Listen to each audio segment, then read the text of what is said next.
I never imagined that humiliation could have a sound, a sharp, splitting crack that echoed through the grand hall of my own wedding like a warning I refused to hear. It wasn't the orchestra or the clinking champagne flutes or the whispers curling around the marble pillars. It was my father's old shoes. The quiet, apologetic scrape of worn leather against polished floors as 300 guests turned to stare at him. That sound sliced straight through my ribcage. And in that moment, standing in a shimmering gown beneath a chandelier dripping with gold, I realized something chilling. I wasn't marrying into a family. I was marrying into a hierarchy that had already decided exactly what I was worth and what my father was not. I didn't know it then, but this was the night my entire life would split open, the night I would lose a fiancé, a future, and the illusions I'd clung to for years. And it was also the night my father would look at me with gentle, trembling eyes and reveal a truth so impossible, so life-shattering, it would rewrite everything I ever thought I knew about him. And about myself. I saw him the moment he stepped through the side entrance, my father Henry Ford, 63 years old, wearing the same navy suit he had patched twice this year. It hung a bit loose on his narrow shoulders, the product of long days, and skipped meals he always pretended weren't skipped at all. He held his hat between his hands, turning it slowly, nervously, like he hoped no one would notice him slipping into the back of the ballroom. But of course they noticed. Every glittering head swiveled, every whisper sharpened. I felt the air shift thick with judgment. My fingers tightened around my bouquet. My throat closed. Dad looked so small beneath the towering gold archways. So humble among the ice sculptures, the crystal candelabras, the imported orchids flown in from Colombia just for tonight. But when our eyes met, oh God, he smiled. A soft, tentative smile that said he was proud, that he was here for me, that none of this mattered as long as I was happy. I wanted to run to him, to pull him into the front row where he belonged, to tell him he was the best man in this entire room filled with polished lies. But before I could move, a cluster of guests near the champagne tower covered their mouths, giggling like children. "Is that her father?" one of them murmured loudly enough for half the table to hear. "I thought staff had uniforms." A man snorted. "Looks like he walked straight out of a workshop." Did she seriously let him in like that? My shoulders stiffened. Heat crawled up my neck. But nothing prepared me for the voice that joined them. Vanessa Blackwell, my future sister-in-law, dripping in rose gold satin, and disdain arched a brow and laughed. "Well, what did you expect?" She didn't come from money. It was only a matter of time before her roots showed. Something inside me trembled, but I forced myself to stay calm. I could handle Vanessa. She had always been like this. But then Gavin walked toward me, my fiancé, immaculately groomed, handsome in his tailored tux, the man I'd loved for 2 years. He leaned close, pretending to fix my veil, and whispered under his breath, "Just let him be. Don't create a scene tonight." A scene. Defending my father was a scene. I pulled back slightly, searching Gavin's eyes for softness, for understanding, for anything that acknowledged the sacrifice my father had made for me all my life. But his gaze had already shifted to the crowd, to appearances, to control. I swallowed the hurt, pushing it down as far as it could go. The ceremony coordinator signaled us to take our places for the family photos. Bridesmaids gathered. Groomsmen straightened their ties. Gavin's parents, Elaine and Marcus Blackwell, glided toward the stage like royalty taking their thrones. And my father remained in the corner, still holding his hat, trying not to take up space. No. Not tonight. Not ever again. I stepped off the stage and walked toward him, the train of my gown whispering across the marble as the entire hall fell into uneasy silence. "Dad," I said softly, offering my arm. "Come stand with me." His eyes widened. "Sweetheart, no. This is your night. I want you with me, I whispered. He hesitated. Then he placed his trembling hand into mine. We walked together toward the stage, and that was when the world I thought I was joining revealed its true face. A hush fell. Gavin stiffened. Elaine lifted a manicured hand to her chest, as though offended by the mere sight of us approaching. Marcus Blackwell exhaled sharply, his jaw tightening, and then Vanessa's voice cut through the silence like a knife dipped in poison. "Oh, come on! Is he seriously going up there? This is a wedding photo, not a charity parade." Laughter erupted, harsh, cold, unrestrained. It washed over us in waves. My father froze beside me. His grip slackened. His smile faltered, not fully, not completely, but just enough for me to see something break behind his eyes. "Amelia," he whispered. "It's fine. Really." But it wasn't fine. It was the single worst moment of my life. Gavin stepped forward quickly, panic in his eyes. Not for my father, not for me, but for his family's reputation. "Amelia!" he hissed. "Stop this! You're making things uncomfortable. Uncomfortable for who?" I whispered. For everyone watching, he snapped. And that was it. The floor beneath my feet felt like it opened, not into darkness, but into clarity. A clarity sharp enough to cut, sharp enough to finally make me see what I had been refusing to see for months, maybe years. This wasn't my family. This wasn't my future. This wasn't love. It was a gilded cage wrapped in diamonds and venom. I took a breath that felt like the first real breath I'd taken since stepping into their world. Then I lifted my bouquet, the symbol of everything I had pretended tonight would be, and I dropped it. The thud echoed through the ballroom like a gunshot. "I'm done," I said quietly at first, then louder, letting every single person in the room hear the truth that had been burning in my chest. "This wedding is over." Chaos exploded instantly. People gasped. Someone shouted. Vanessa let out a shrill laugh, thinking it was a joke. Gavin's face drained of color. Elaine staggered. Marcus cursed under his breath. But I didn't stay to watch their reactions. I turned to my father, took his hand, and walked him off the stage, off that platform built on lies, toward the exit glowing softly in the distance. As we stepped out through the tall glass doors and into the cool night air, the noise behind us faded. The music drowned beneath the sound of my heartbeat. Dad squeezed my hand. "Sweetheart," he murmured, voice breaking. "I'm sorry. I ruined your day." I stopped walking. I looked at the man who worked 2 jobs to raise me, who sold his tools to pay my college tuition, who taught me kindness even when the world gave him cruelty. "You didn't ruin anything," I whispered. "They ruined it. And I'm done pretending they didn't." He opened his mouth to speak, but emotion strangled his voice. We walked in silence to his old truck parked at the far end of the lot. The same truck people had mocked earlier as unfit for a wedding crowd. The same truck in which he had driven me to school, to my first job interview, to the emergency room when I broke my ankle. I didn't feel ashamed climbing into it. I felt safe. As the engine rumbled to life, I rested my head against the seat, the lace of my dress scratching lightly against my skin. Dad cleared his throat. "Amelia, you were brave tonight." I shook my head. I was angry. He hesitated. Then he said a sentence that made my stomach tighten without knowing why. "There's something I've never told you. Something your mother wanted you to know one day." I frowned, turning toward him. "Dad? What do you mean?" He kept his eyes on the road, hands steady at the wheel. "I'll explain when we get home," he said softly. "Tonight you've lost something you thought you wanted. But you're going to gain something bigger than you ever imagined."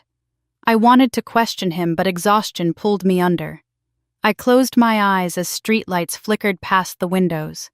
Somewhere between the city and the coastline, I drifted in and out of sleep, dreaming of lace tearing, of whispers dissolving, of my father's hand in mine. When I opened my eyes again, we were turning into the gravel driveway of our little wooden house by the lake, the home I'd grown up in, the home that smelled like cedar and warmth and unconditional love. Dad parked, turned off the engine, and sat for a moment in silence. Then he looked at me with eyes full of something I couldn't name.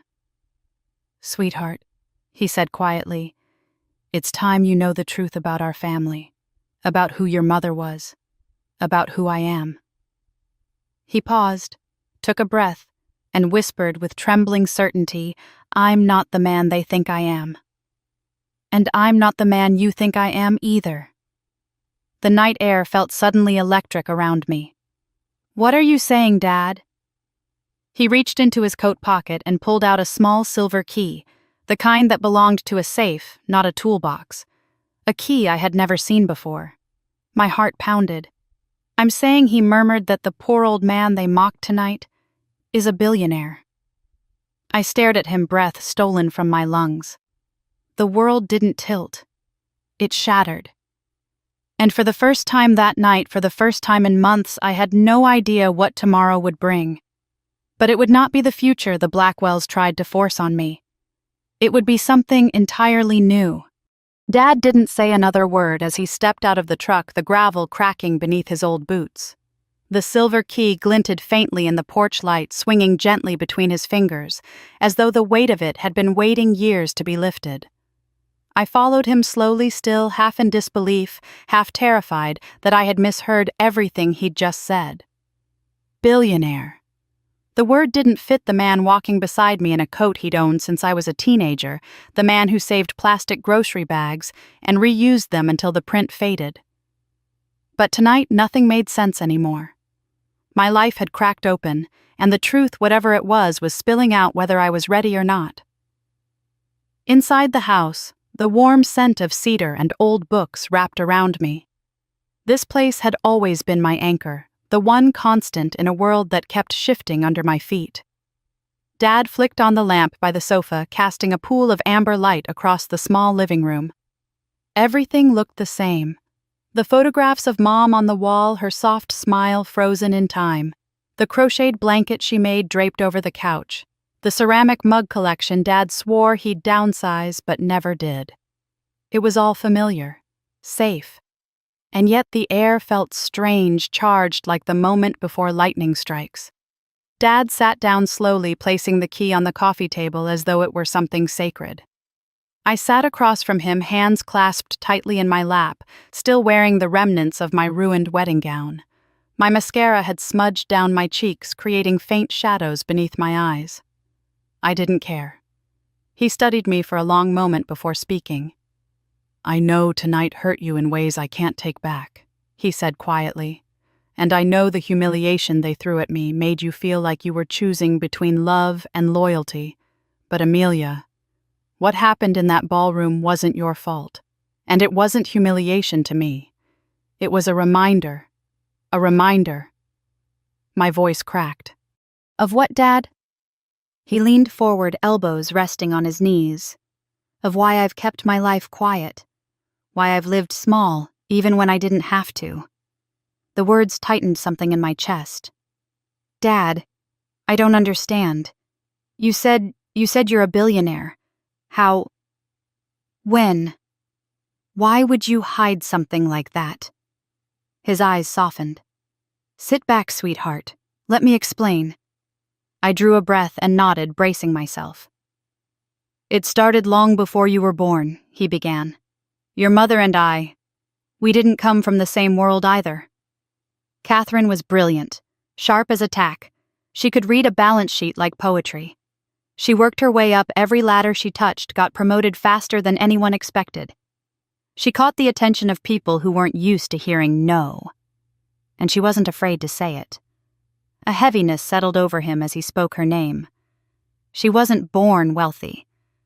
But when her parents passed away, she inherited a sizable amount properties, stocks, an early investment in a tech company before it exploded. She didn't let the money make her arrogant. She used it to build a future. And she trusted me to build one with her." He smiled faintly. "I didn't care about the money. I cared about her. But she was smart. She knew wealth changed people, and she didn't want it changing you." My breath caught. "You kept everything from me because of Mom." He nodded. She asked me to. She wanted you to grow up grounded, compassionate, unspoiled.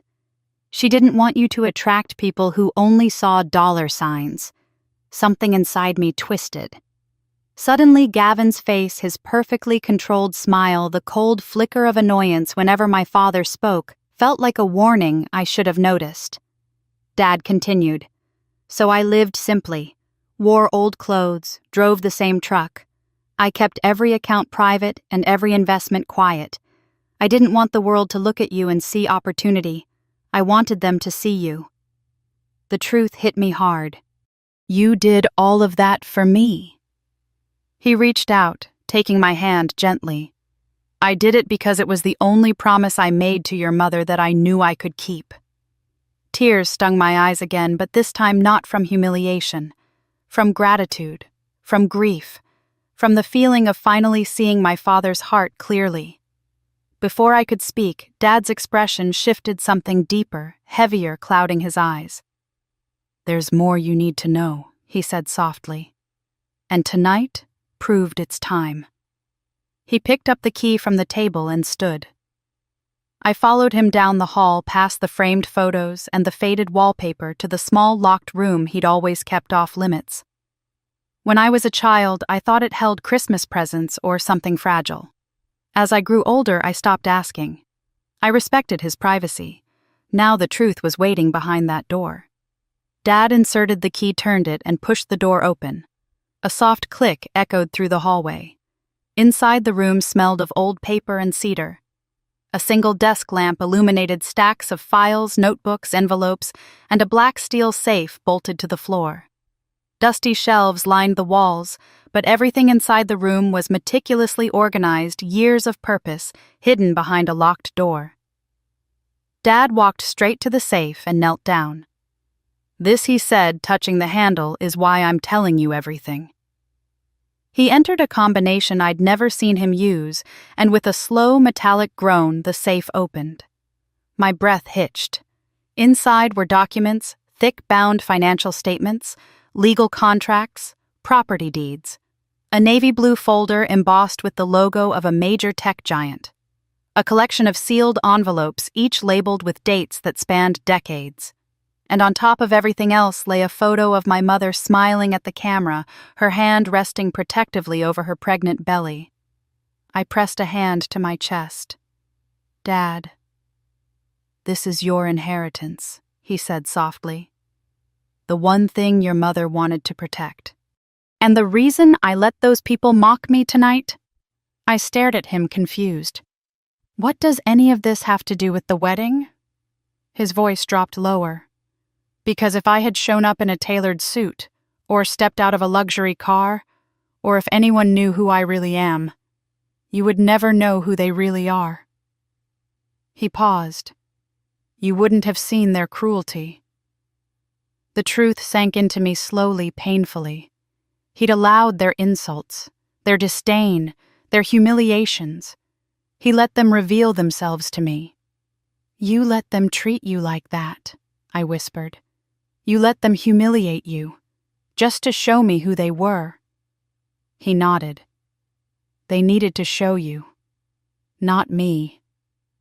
A sob caught in my throat, not a weak one, a wounded, guttural sound that clawed its way out as the reality of everything crashed down over me.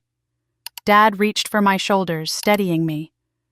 Sweetheart, tonight you defended me. You walked away from everything they offered. That told me you're ready to know the truth. You're ready to carry what comes next.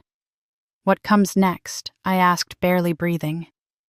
He reached into the safe and pulled out a thick leather binder, the same one I'd seen him open once years ago when he thought I was asleep. He set it on the desk, opened it, and turned it toward me. Inside were transfers of ownership, stock acquisition certificates, letters from attorneys, deeds for properties, and numerical figures that made my head spin. Millions, tens of millions, hundreds of millions. And then my mother's name printed beside a percentage that made my knees weaken. This wasn't accidental wealth. This was an empire. Dad watched my expression, his voice steady but tinged with pain. Your mother built the foundation of this. I grew it, quietly, patiently, and I kept every bit of it hidden because I wanted you to choose your life freely, not because of what you'd inherit. I pressed a trembling hand against my mouth. I never knew. I never even suspected.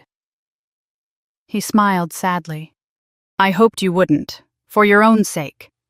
But he wasn't finished. He reached for another folder, red, worn at the corners, marked only with a single handwritten word. Dawn. My breath hitched. What is that? Dad hesitated. For the first time tonight, fear flickered in his eyes. Something your mother discovered before she died. Something tied to the Blackwells. A cold wave rippled through me. He placed the folder in front of me gently, almost reverently. Amelia, your mother didn't just leave us wealth. She left us unfinished business. My pulse quickened. Dad, what are you saying? He met my gaze steadily. I'm saying your mother didn't trust the Blackwells, and she was right not to. I'm saying her accident wasn't just an accident, and I'm saying the truth about that family runs deeper than the humiliation you saw tonight. The room spun. My father, my quiet, gentle, selfless father, had been living with a secret that could destroy an empire, a secret that now belonged to me. I gripped the edge of the desk, trying to steady myself. Why tell me now? I whispered. Because tonight, he said softly, you proved something I needed to see. You proved you won't let power corrupt you.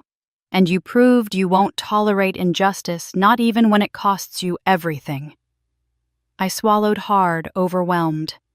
Dad rested a hand over mine.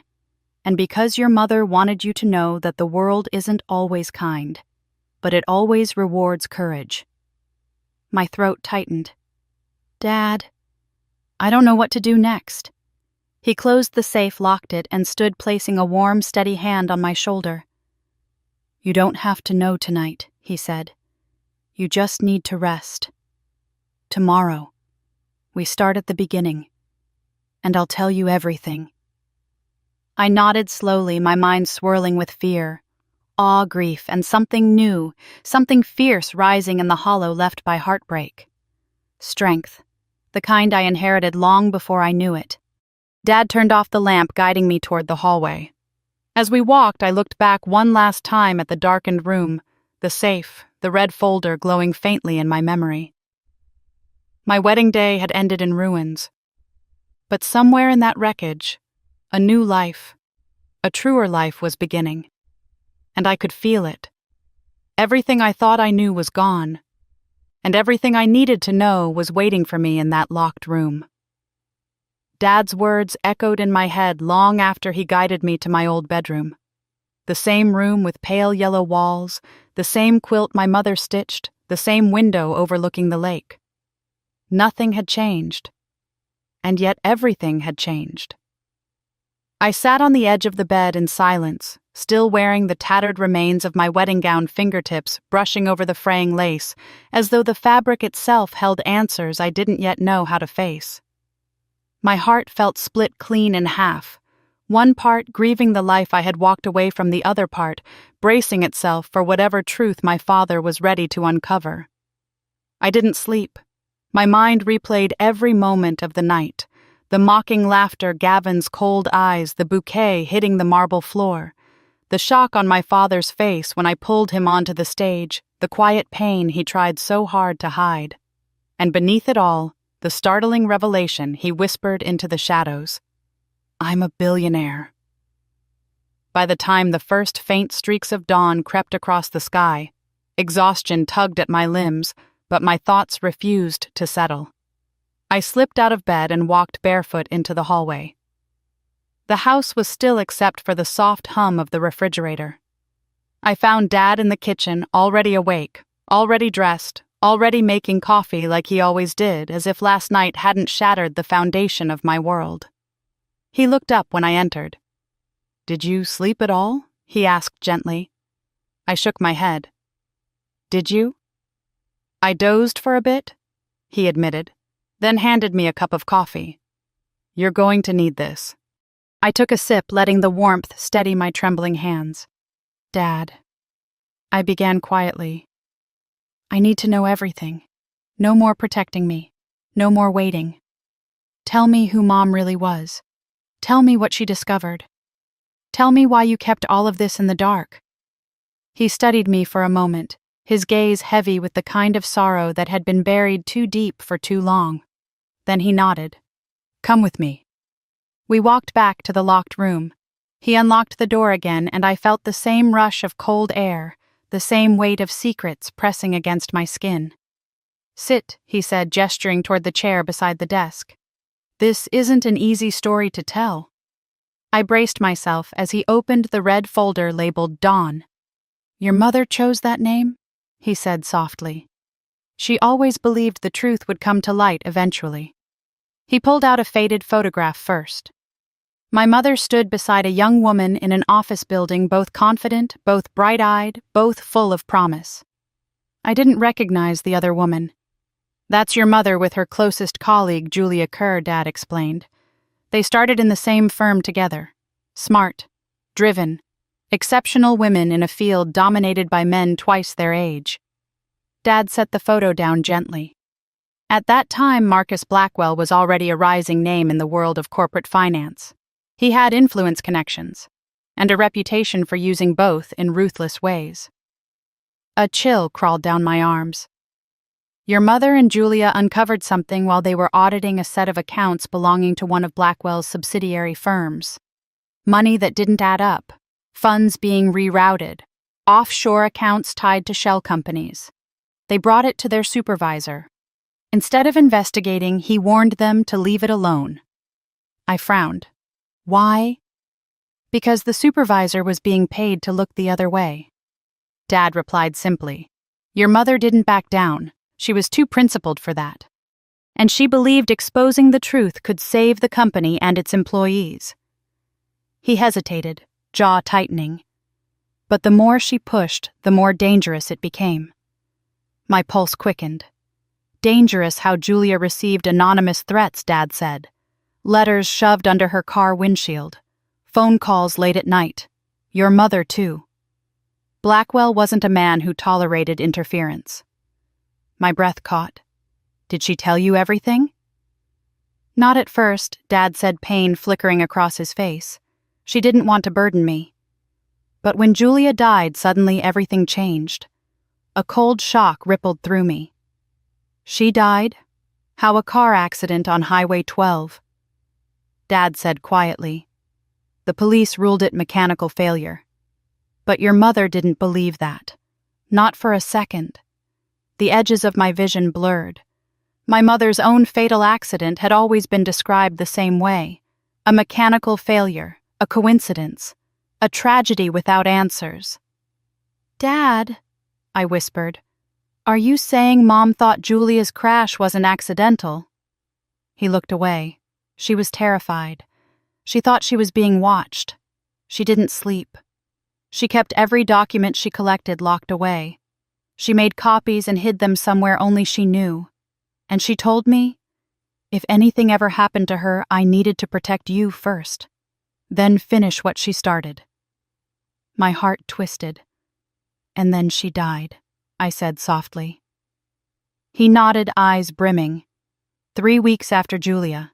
Same stretch of highway, same story. Another mechanical failure, another coincidence. I felt my breath falter as realization settled like lead in my stomach. Dad, why didn't you tell the police? Why didn't you fight this? He slammed the safe shut with more force than necessary. I tried. God knows I tried. But the police dismissed me, said I was grieving, said I was desperate to make sense of a tragedy. One officer even implied I wanted someone to blame. He sank into the chair opposite me, shoulders slumping. But I knew. I knew she didn't just die. I knew Blackwell didn't forget loose ends. And you hid because... I began. He nodded. Because I had you, a 3-year-old little girl who just lost her mother. If I kept digging, I would have lost you too. Silence fell thick, suffocating, heartbreaking. I felt everything all at once: grief for a mother I never got to know, fear for a father who carried the weight alone, anger at a family that had clawed their way to power on the backs of secrets and blood, and beneath it all, a rising determination. "What about the documents Mom collected?" I asked. "Are they here?" Dad shook his head. "No. She hid them somewhere else. Somewhere she believed no one would look. But she left behind clues." He laid out several envelopes, each labeled with a date in my mother's handwriting. "These are the only pieces she kept with her. They're fragments. Enough to suggest wrongdoing, not enough to stand in court. And the rest," I whispered. "Gone," he said. "Or at least, hidden." I ran my fingers over my mother's writing. It felt like touching her hand through time. Dad reached beneath the desk again and pulled out a small wooden box, polished but old. He placed it gently in front of me. "She left this for you," he said, voice rough. "She wrote that I should give it to you when I felt you were ready." My hands trembled as I opened the lid. Inside was a delicate locket with a tiny engraving. "For Amelia, when the dawn comes." I opened it carefully. Inside was a folded slip of paper, yellowed at the edges. I unfolded it slowly. "Amelia, the truth is not a weapon. It is a lantern. One day, you will need it. Let it guide you. Love, Mom." Tears slipped silently down my face. I clutched the locket to my chest, feeling a connection I'd longed for my entire life. Dad rested a hand on my back. "Your mother believed in justice. She believed in your future. She believed the truth would find its way through you." I wiped my cheeks. "Dad, why did you finally tell me everything tonight?" He let out a shaky breath. "Because last night when I saw you walk away from the Blackwells, when I saw your strength, I knew you were no longer the child I needed to protect. You were the woman Catherine knew you'd become." I swallowed a lump in my throat. "And what happens now?" He looked at me with a resolve that felt like steel. "Now we follow your mother's trail," he said. "Now we uncover what she couldn't. Now we finish what she started." A fierce spark ignited in my chest. Anger, purpose, vengeance, and a deep, unwavering love for the woman whose shadow still lived in every corner of this house. But Dad wasn't finished. "There's something else," he added quietly. "Something important. Something I couldn't tell you until I knew you were ready." He opened another drawer and pulled out a slim stack of documents. "These are early ownership records," he said. "Your mother bought shares in what eventually became Blackwell Realty Holdings. Before Marcus Blackwell took it private. Before he rewrote the company's entire structure." I stared at him. "Are you saying Mom owned part of the Blackwell empire?" A slow, grim smile touched his lips. "She didn't just own part of it. She owned enough to challenge their claim to everything." My mind reeled. "Then why don't they know?" His smile grew darker. "Because she bought them under a pseudonym. And I continued the purchases quietly over the years. Hidden. Untraceable. Waiting." I stared at him in disbelief, waiting for what I whispered. For the moment, the Blackwells crossed a line we could no longer ignore. The wedding, the humiliation, the cruelty. The line had been drawn. Dad placed a hand on my shoulder. "Sweetheart, they have no idea who they insulted last night, no idea what your mother left behind, no idea what you are now entitled to claim." I felt my breath catch. "Claim, Dad? What exactly are you saying?" He met my gaze steady and calm. "I'm saying, Amelia, you're not just my daughter. You're not just Catherine's daughter. You are the rightful heir to a portion of the Blackwell empire. And if we uncover your mother's full evidence..." He paused, eyes burning with purpose. "You won't just claim a piece of it. You could take it from them entirely." A chill ran down my spine. Not fear, not caution, but something deeper. Destiny. Dad closed the folder gently as though sealing a pact. "You walked away from that wedding with nothing," he said softly, "but you walked toward something far more powerful." I held the locket tightly. "The dawn," I whispered. He nodded.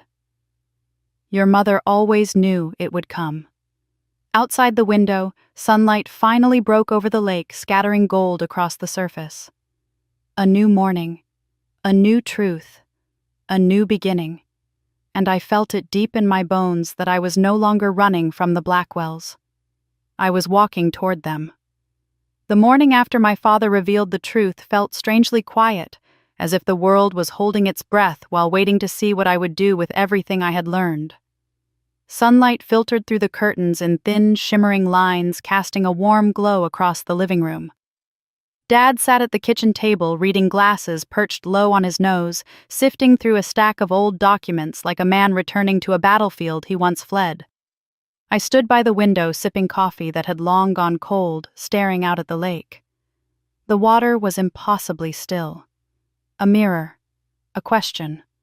Who was I now? Last night, I was a bride walking away from a future built on lies. Now I was the daughter of a woman who died protecting a truth she never got to reveal. The daughter of a quiet billionaire who had spent decades hiding in plain sight. And somehow, without wanting it, without preparing for it, I had become the only person left who could finish what she started. I turned to Dad. "We can't do this alone." He looked up from the papers. "I know. Then we need help."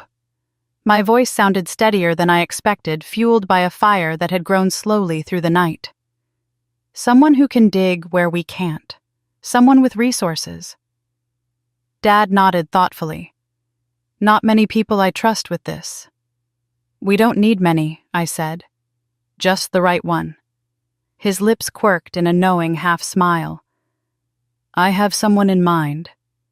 He reached for a dusty Rolodex from the top shelf, a relic from another era, and flipped through the cards with practiced fingers until he found the one he wanted. He handed it to me. "Her name is Olivia Reyes," he said. "Your mother mentored her once years ago, sharp as a blade, strategic, quiet. And she never forgave what happened to Catherine." I studied the name. "Is she still in the industry?" "Private investigations," he said. "She left her corporate job after seeing too much corruption. Now she handles cases most people wouldn't dare touch. Will she help us?" Dad's eyes softened. "She'll help you. You're Catherine's daughter." We dialed her number. It rang twice. Reyes. Her voice was cool, precise. Someone used to navigating dangerous territory. "Olivia." Dad said, "It's Henry Ford." A long pause followed. "Henry," she said finally, tone shifting into something softer, heavier. "What do you need?" "I need you to come to the house." Another pause. "I'll be there in an hour." Dad hung up, leaning back in his chair. "Brace yourself," he said. "She's a force." An hour later, a sleek charcoal sedan pulled into our driveway. A woman stepped out, early 40s, tall, poised, her dark hair pulled into a sharp ponytail. She wore a tailored coat and carried a leather portfolio under her arm. She moved with the quiet confidence of someone who knew how dangerous the world was and had learned to walk through it anyway. When she entered the house, her eyes landed on me first. She studied me, really studied me, as though comparing me to someone she once knew. "You're Catherine's girl," she said. I swallowed. "Yes. Amelia." She nodded once, then turned to Dad. "Why now? After all these years?" "Because they came for her again," Dad replied. "Not with threats, with insults, humiliation." And Amelia stood up, walked away. Olivia's eyes flicked to me with renewed interest. "Good," she said. "Catherine would have wanted that." We sat at the table. Dad slid the red folder toward her. She opened it, flipping through the documents with a sharp, focused intensity. She paused at certain pages, frowning, tapping her finger on margin notes my mother had written. After several minutes, she closed the folder and exhaled. "This isn't everything," she said. "These are fragments. Enough to raise suspicion, not enough to burn them." "We know," I said quietly. Mom hid the rest. Olivia nodded. "The evidence she collected, if it still exists, would be explosive. The Blackwell empire is built on clean optics and ruthless secrecy. If Catherine found a crack..." She leaned back. "Then we're looking at financial fraud, money laundering, falsified audits, offshore accounts. Crimes that could dismantle them entirely." Dad's jaw clenched. "That's why she died." Most likely, Olivia agreed. My hands tightened around my coffee cup. "So what do we do?" Olivia folded her arms. "We start by understanding what Catherine knew and where she went. Every file she touched, every office she visited, every person she trusted. If she hid evidence, she didn't hide it here. She would have placed it where she believed only the right person could find it." "Who's the right person?" I whispered. "You," Olivia said simply. The word landed heavily. I wasn't ready for it. But maybe readiness didn't matter anymore. Dad cleared his throat. "There's something else we've discovered." He showed her the ownership documents, the hidden shares my mother had purchased before Blackwell took the company private. Olivia's eyes widened. This is leverage." "What kind of leverage?" I asked. "The kind that terrifies powerful people," she replied. "If these shares were acquired legally and they appear to be, then Amelia has an unchallenged claim. The Blackwells would do anything to bury this." A cold realization seeped into me. "Dad, if they would kill Mom for exposing financial corruption..." He nodded.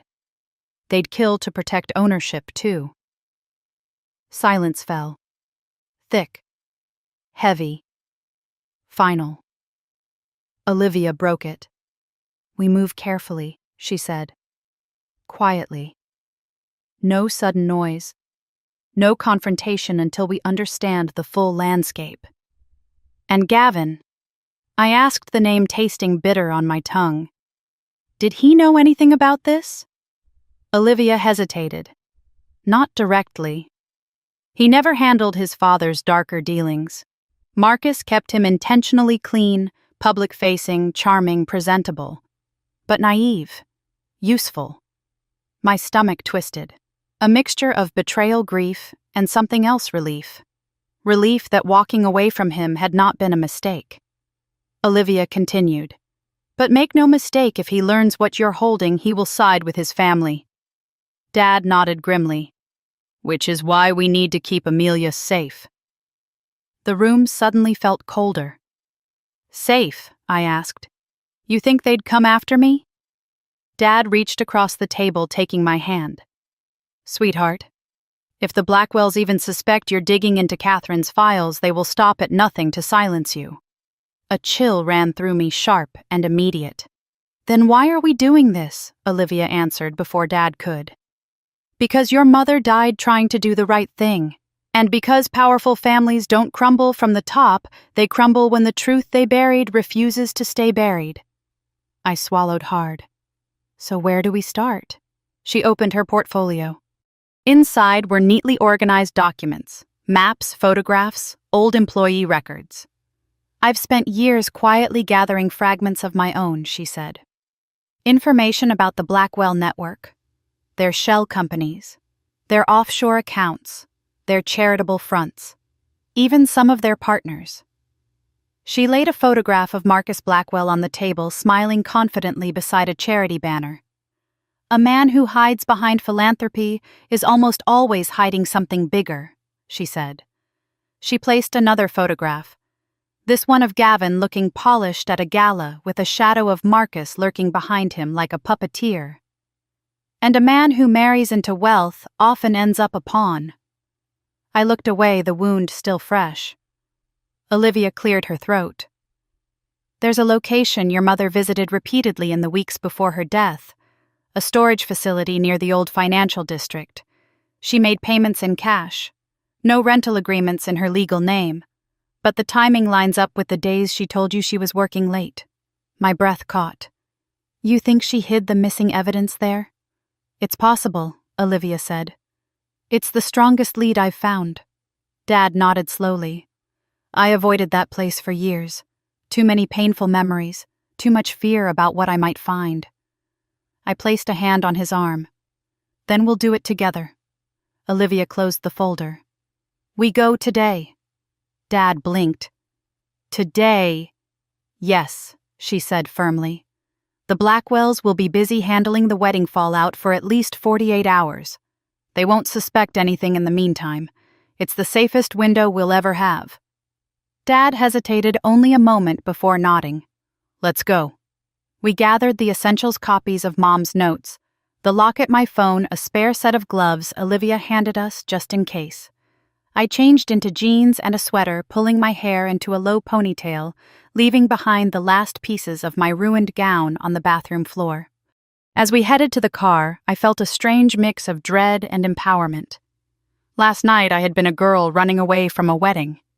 Today I was walking toward a truth that had been waiting years to be found. The drive was eerily quiet. Olivia sat in the passenger seat of her own car, leading us. Dad drove with both hands tight on the wheel, jaw-set eyes distant, as if replaying every moment with Mom.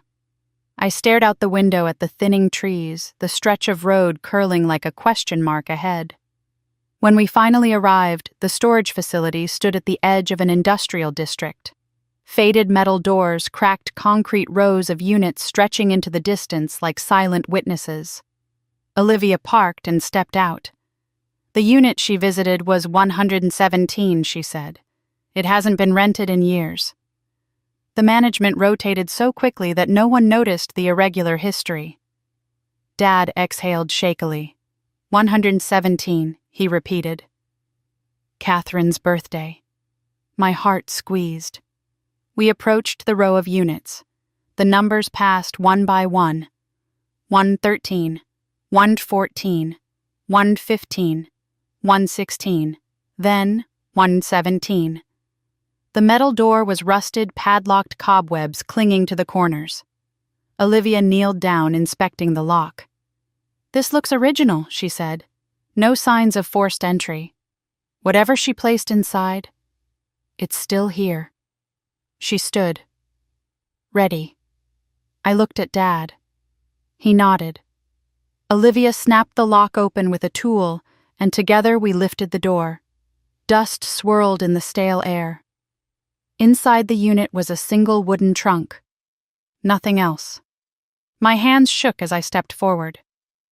Dad placed a stabilizing hand between my shoulder blades. Go ahead, sweetheart, he whispered. She meant this for you. I knelt before the trunk and slowly lifted the lid. The smell of old paper and lavender drifted out.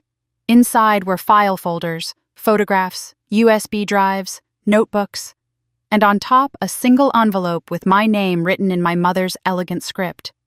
My vision blurred instantly. I picked it up with trembling fingers. Amelia. Dad knelt beside me, eyes shining. Olivia watched silently, respectfully. I opened the envelope and unfolded the letter inside.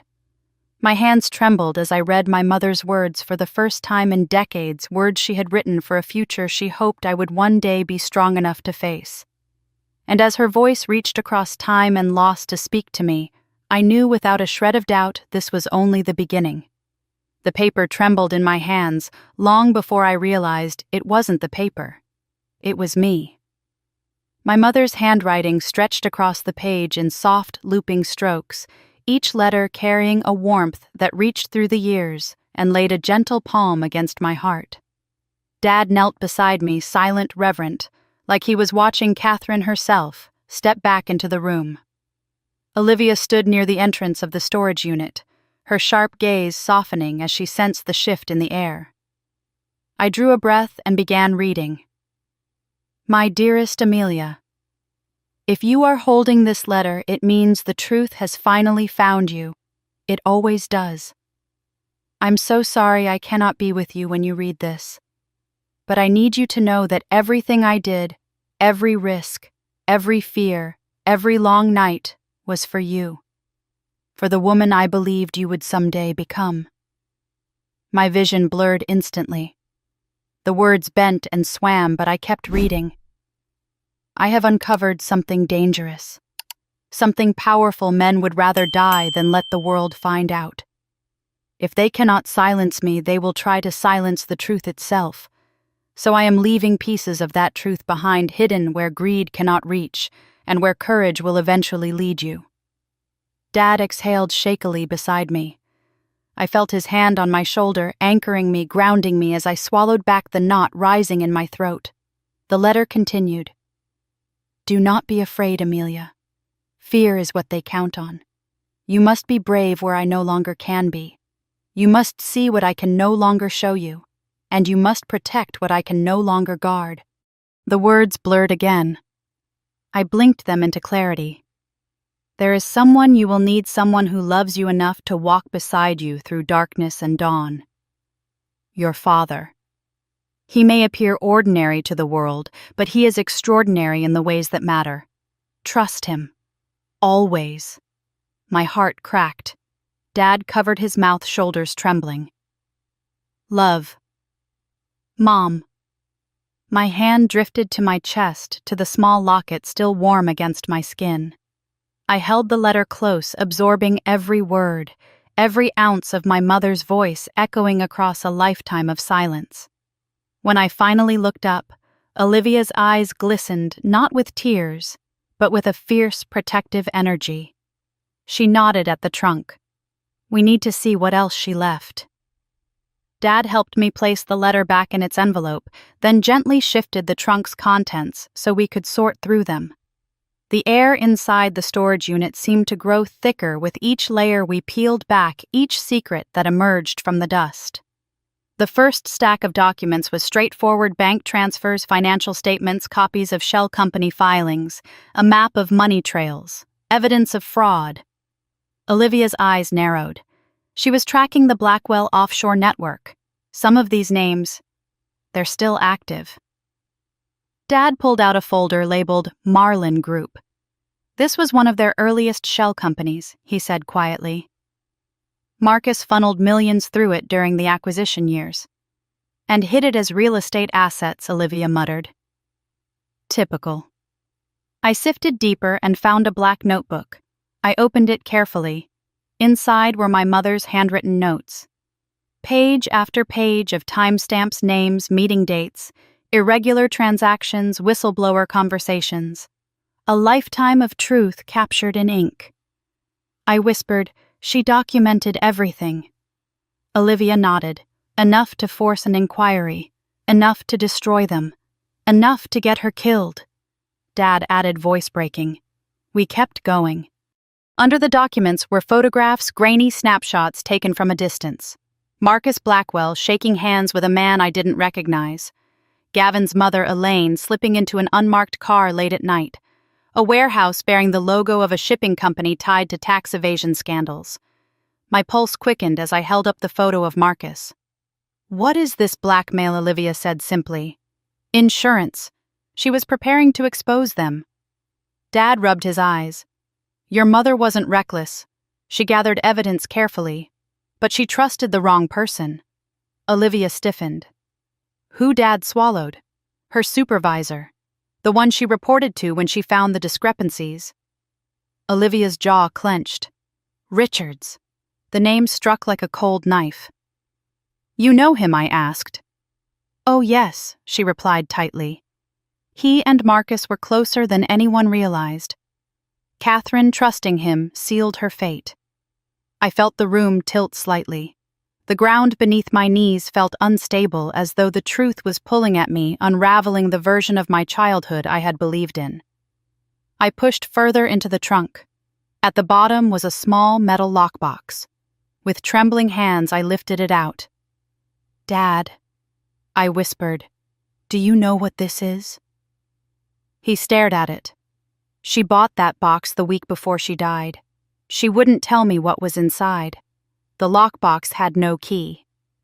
Olivia reached into her coat and pulled out a slim tool, slipping it easily into the keyhole.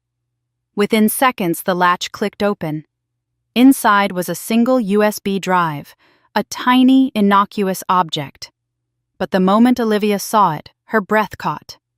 "This may be everything," she whispered.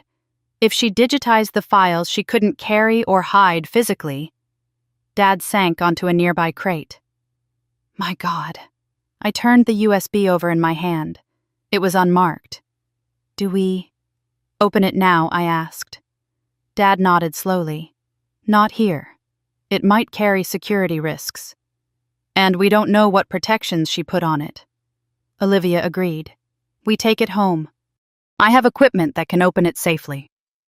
We packed everything carefully, layering documents, notebooks, and drives into Olivia's reinforced briefcase.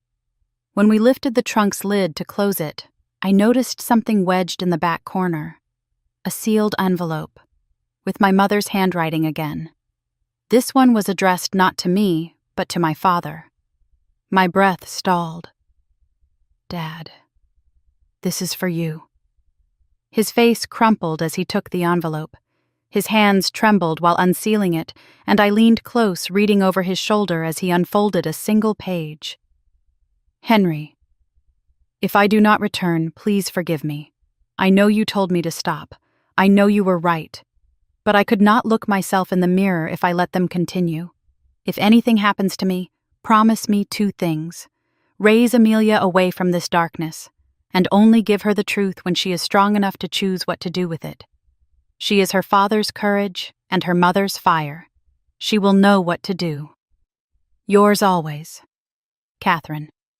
Silence stretched through the storage unit like a cord too heavy to break. Dad pressed the letter to his chest. Tears slid down his cheeks. Quiet, unfiltered grief he had held back for decades. I wrapped my arms around him. For a long moment we held each other, grief and love, binding us as tightly as the secrets hidden in the trunk. After a while, Olivia cleared her throat softly. "We should go. The longer we stay here, the more risk we take." Dad nodded and wiped his face. I closed the trunk gently and helped carry the boxes to the car. As we loaded everything, I felt a shift. Something in the world around me seemed sharper, the air colder, the shadows heavier. When Olivia shut the trunk of her car, she paused, scanning the perimeter with narrowed eyes. "Something wrong?" I asked. She didn't answer right away. Her gaze swept the empty lot, the road, the abandoned office building across the street. Then she said quietly, "We weren't followed. But someone else has been here recently." Dad stiffened. "How can you tell?" "The dust patterns," she said, pointing to faint footprints near another unit. "Someone came through within the last week, someone who knew what they were looking for." A chill spiraled down my spine. "You think—" "Yes," she said. "The Blackwells." My stomach dropped. Dad stepped protectively in front of me. "We need to leave. Now." We drove home in a tight formation, Olivia leading Dad following closely behind. Every car that passed us felt like a threat. Every shadow along the road felt like eyes watching. When we finally pulled into our driveway, Dad exhaled deeply, but Olivia remained on alert. Inside the house, she set up her equipment on the dining table.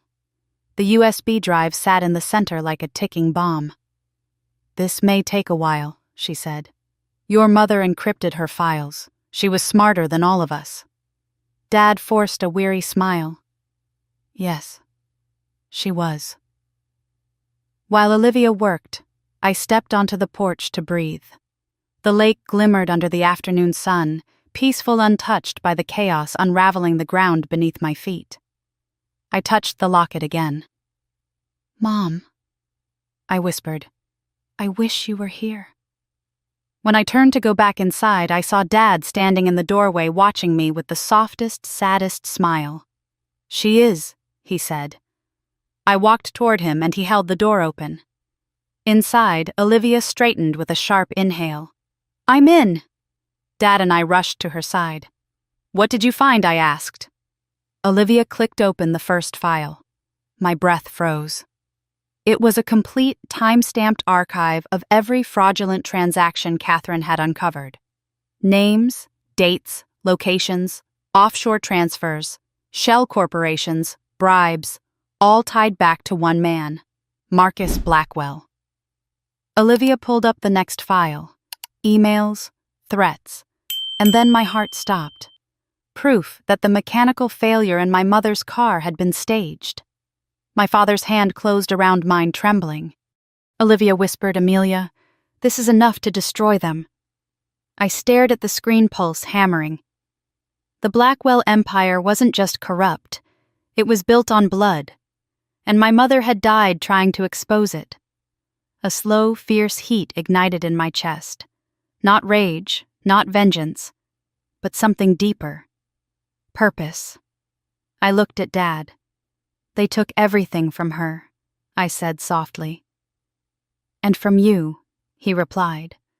I nodded, jaw steadying. "Then it's time," I said. Dad swallowed. "Time for what?" I met Olivia's eyes. To finish what she started. The decision settled inside me with a weight that was neither crushing nor frightening, but clarifying like a storm passing over water and revealing the reflection beneath. I stood in the center of the living room, the glow of Olivia's laptop still illuminating the final file we'd opened, and I felt something shift deep in my chest. The truth wasn't abstract anymore. It wasn't a theory. It wasn't a suspicion whispered in the dark. It was here, undeniable, staring back at me in timestamps, dollar trails, encrypted messages, and most damning of all, the evidence tying my mother's death to the Blackwell empire. Dad closed the laptop gently, as if shutting the lid might soften the blow of what we now knew. Olivia leaned back in her chair, her expression unreadable, though her eyes burned with the same sharp fire that had been growing inside me since the moment I walked out of my ruined wedding. "We have enough to go public," she said. Dad stiffened.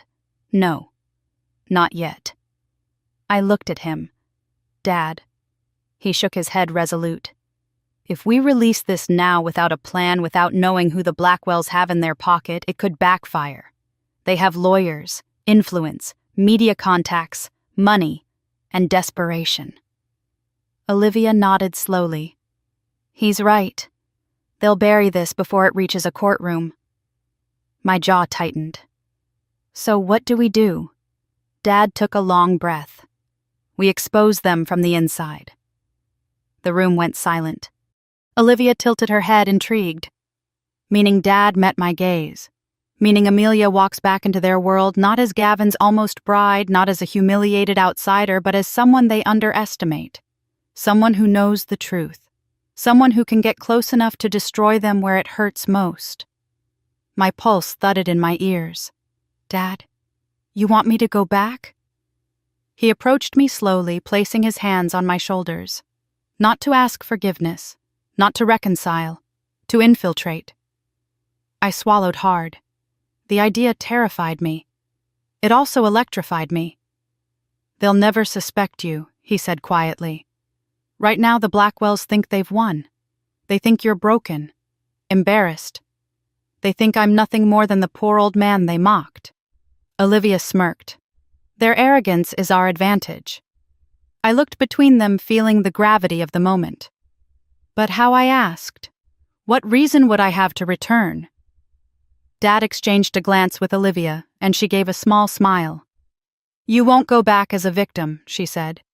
"You'll go back as someone seeking closure, someone trying to return a few belongings you left behind, someone whose pride was hurt, but who wants to end things gracefully."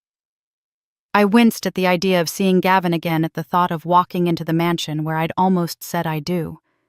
Olivia continued, "Gavin will let you in. Marcus and Elaine will tolerate it for appearances.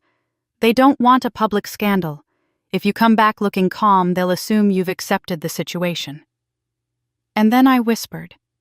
And then Dad said softly, "You watch. You listen. You gather information they would never reveal to anyone they consider a threat." My stomach twisted. "You're asking me to pretend." "I'm asking you to be brave," Dad corrected. "Your mother would have done this if she'd lived long enough." Olivia closed the laptop and stood. "Let's map this out." We moved to the dining table, spreading out documents and notebooks. Olivia drew a quick diagram, Blackwell Realty Holdings at the center with branches for each family member, each known associate, each subsidiary firm.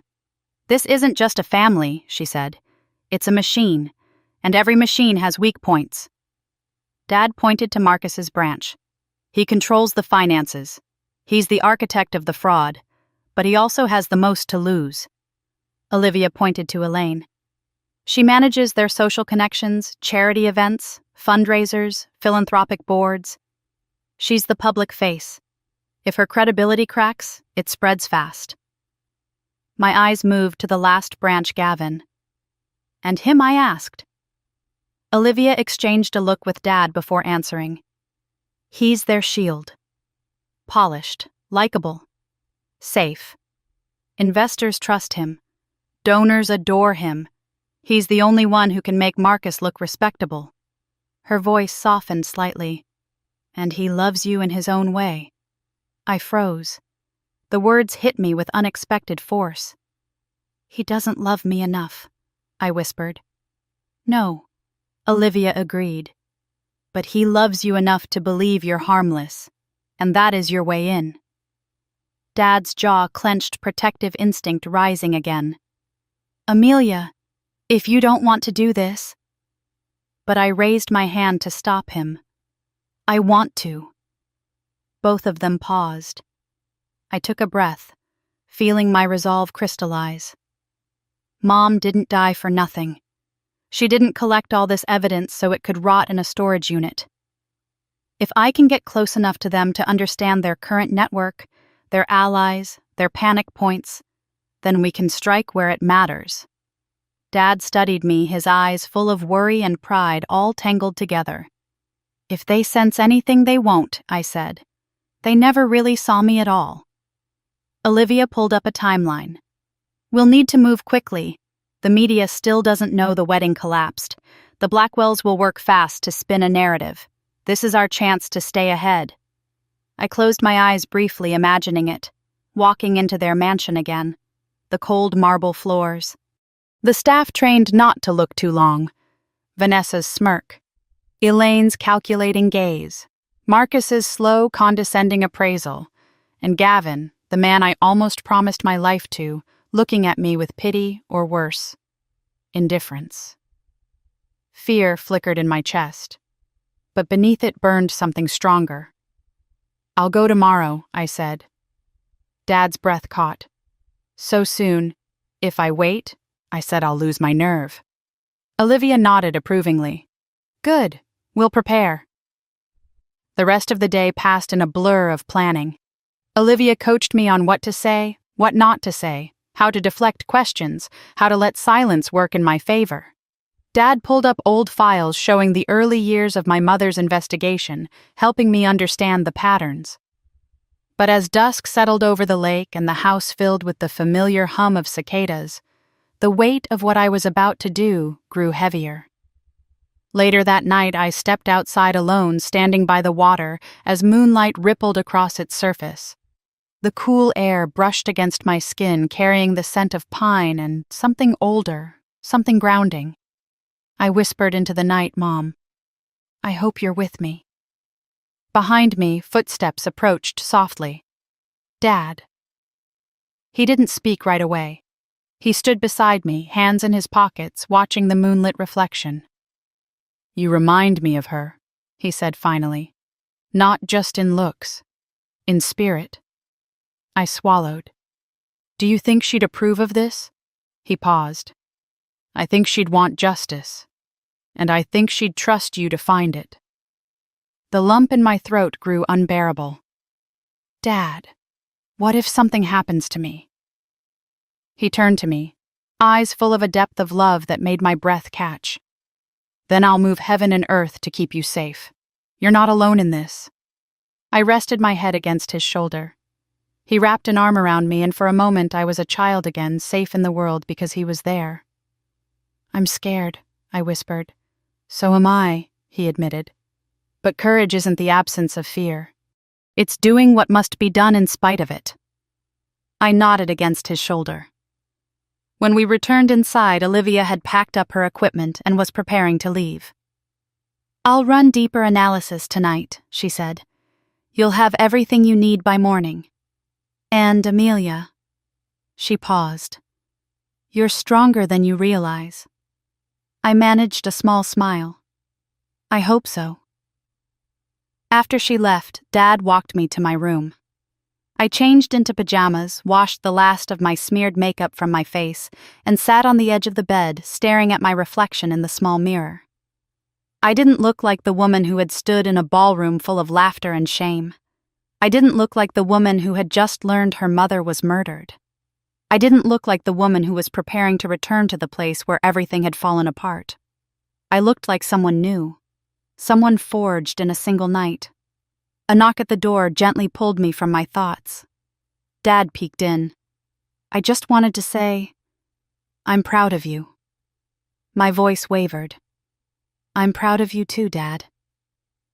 He smiled softly, then closed the door, leaving me alone with my thoughts. I lay down, pulling the quilt up to my chin. The locket rested warm against my collarbone, its presence steady grounding. Tomorrow I would walk back into the den of the people who destroyed my mother's life. But this time I wouldn't walk in blind.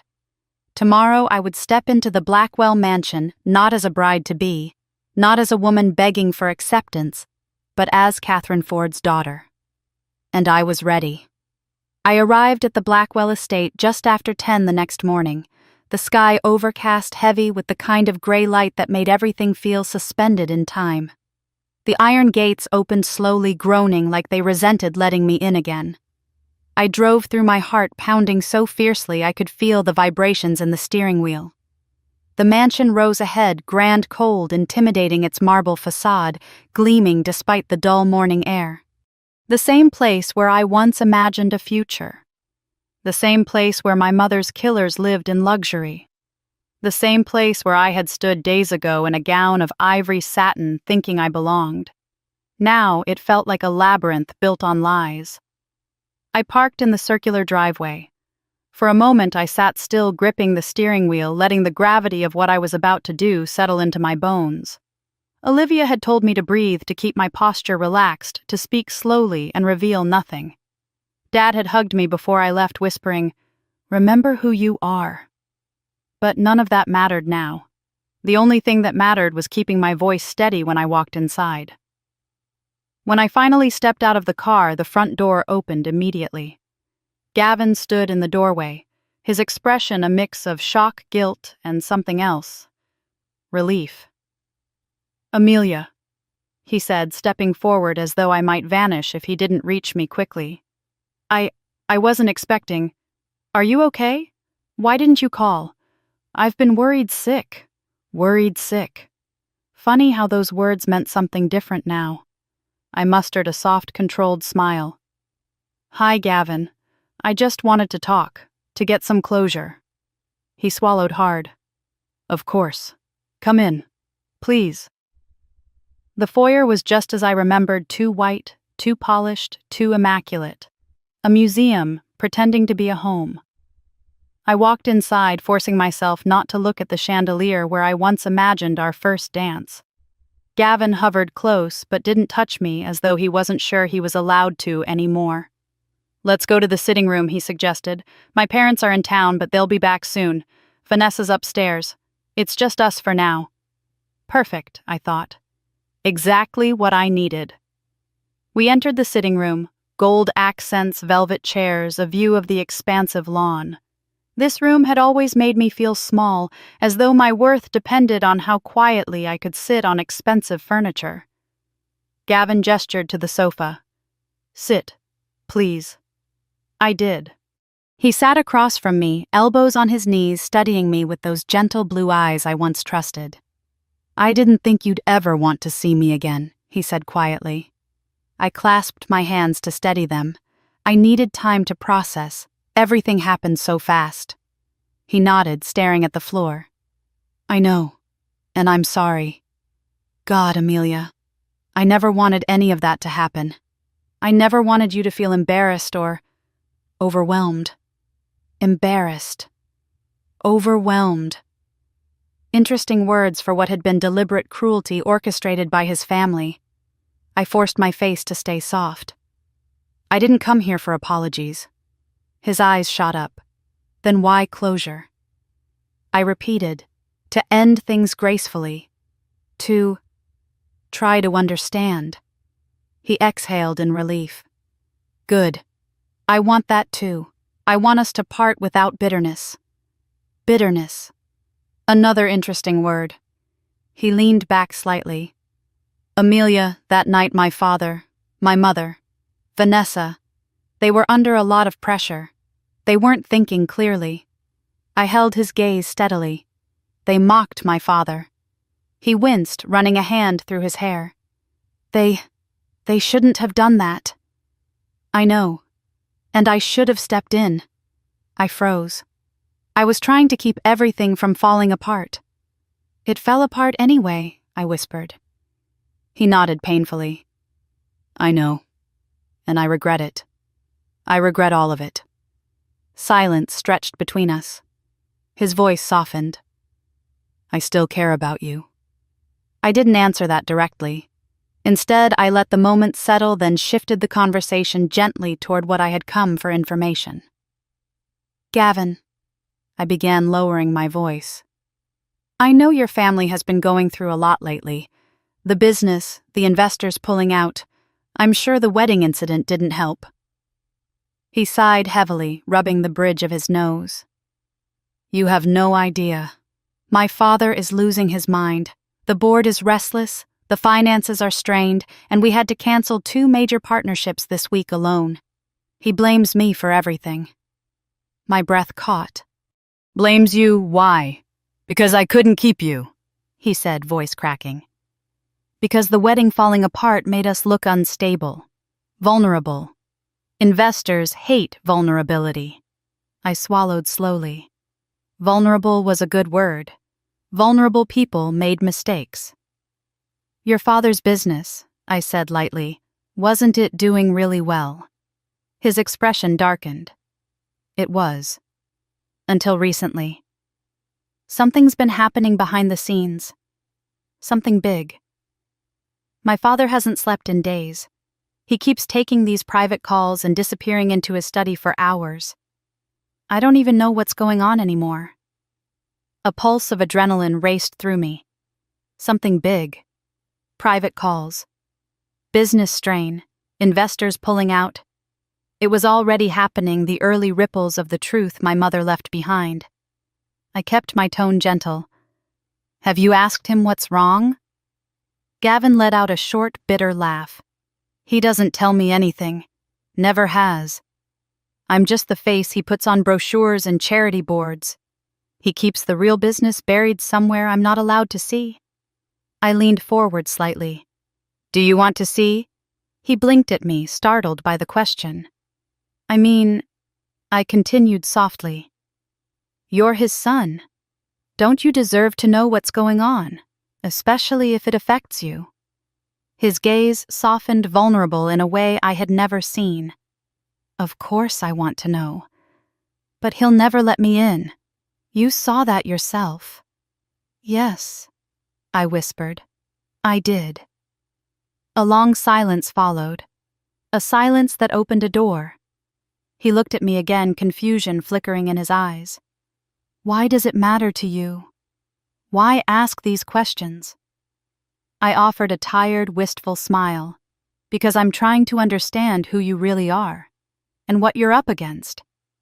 I spent so long thinking I knew this family. Maybe I didn't. It wasn't a lie. Not technically. He looked deeply moved.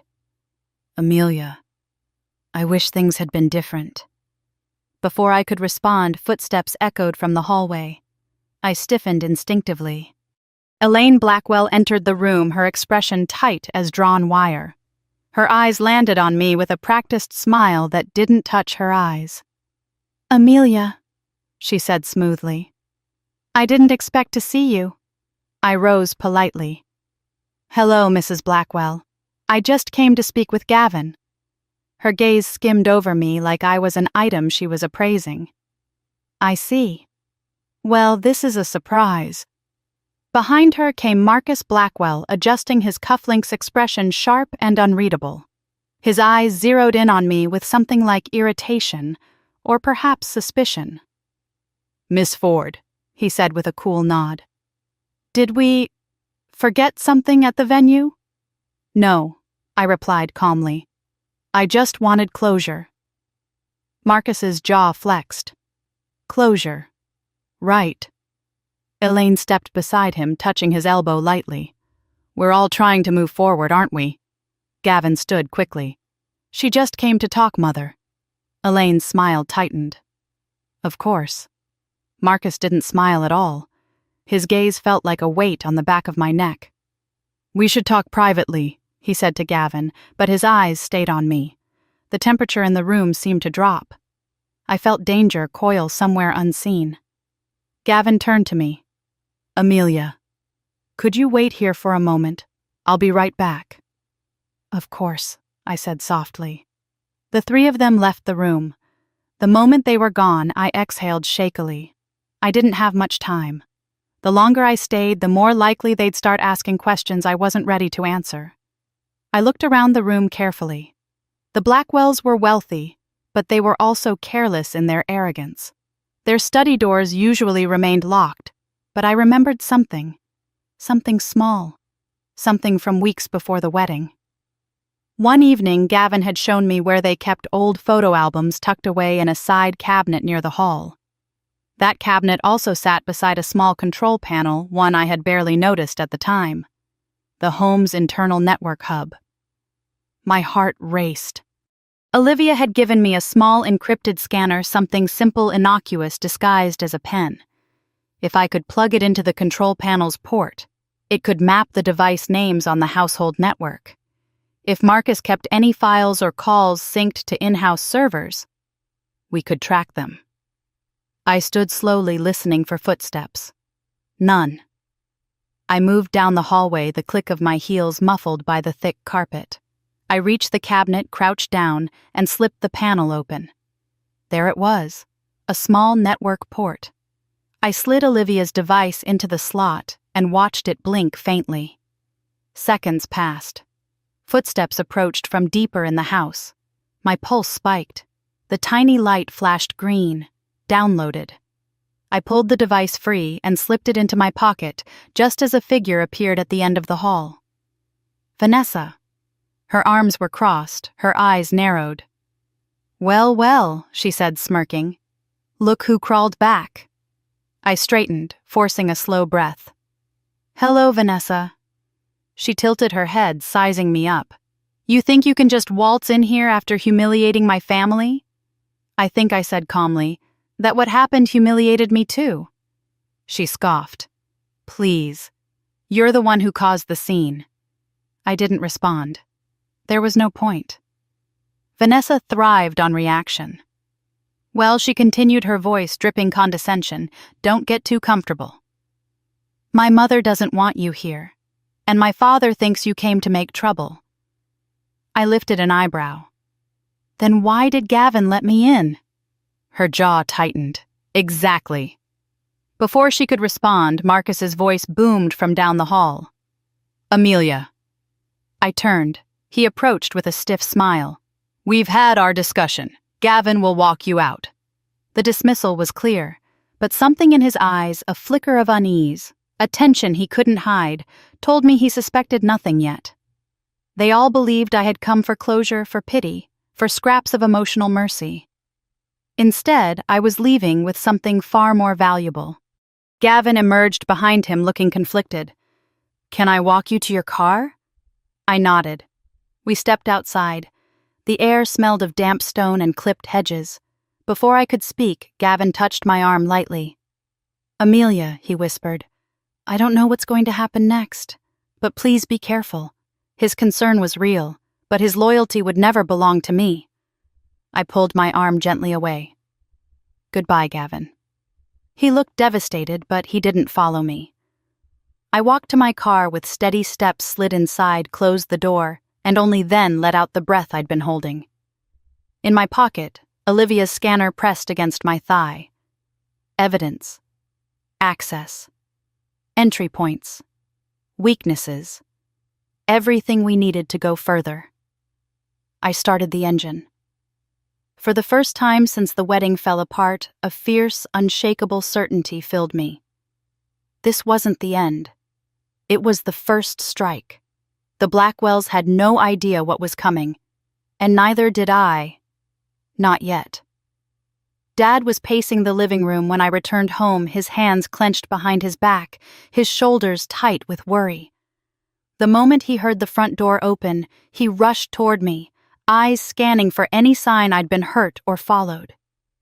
"You're early," he said sharply, though relief softened the edges of his tone. "Did something happen? Did they—" "I'm fine," I said gently, closing the door behind me. "I did what I needed to do." Olivia stepped in from the hallway, arms crossed, waiting. "Well," I reached into my coat pocket and placed the small encrypted scanner on the table between us. "I got it," I said. Dad let out a shaky breath and sank onto the sofa as though the air had been knocked out of him.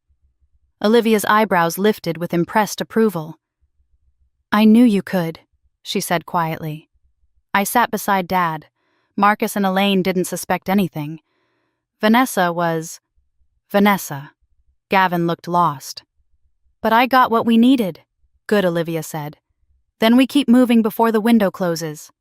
She took the device reverently as though it were a priceless artifact and carried it to the dining table where her laptop waited.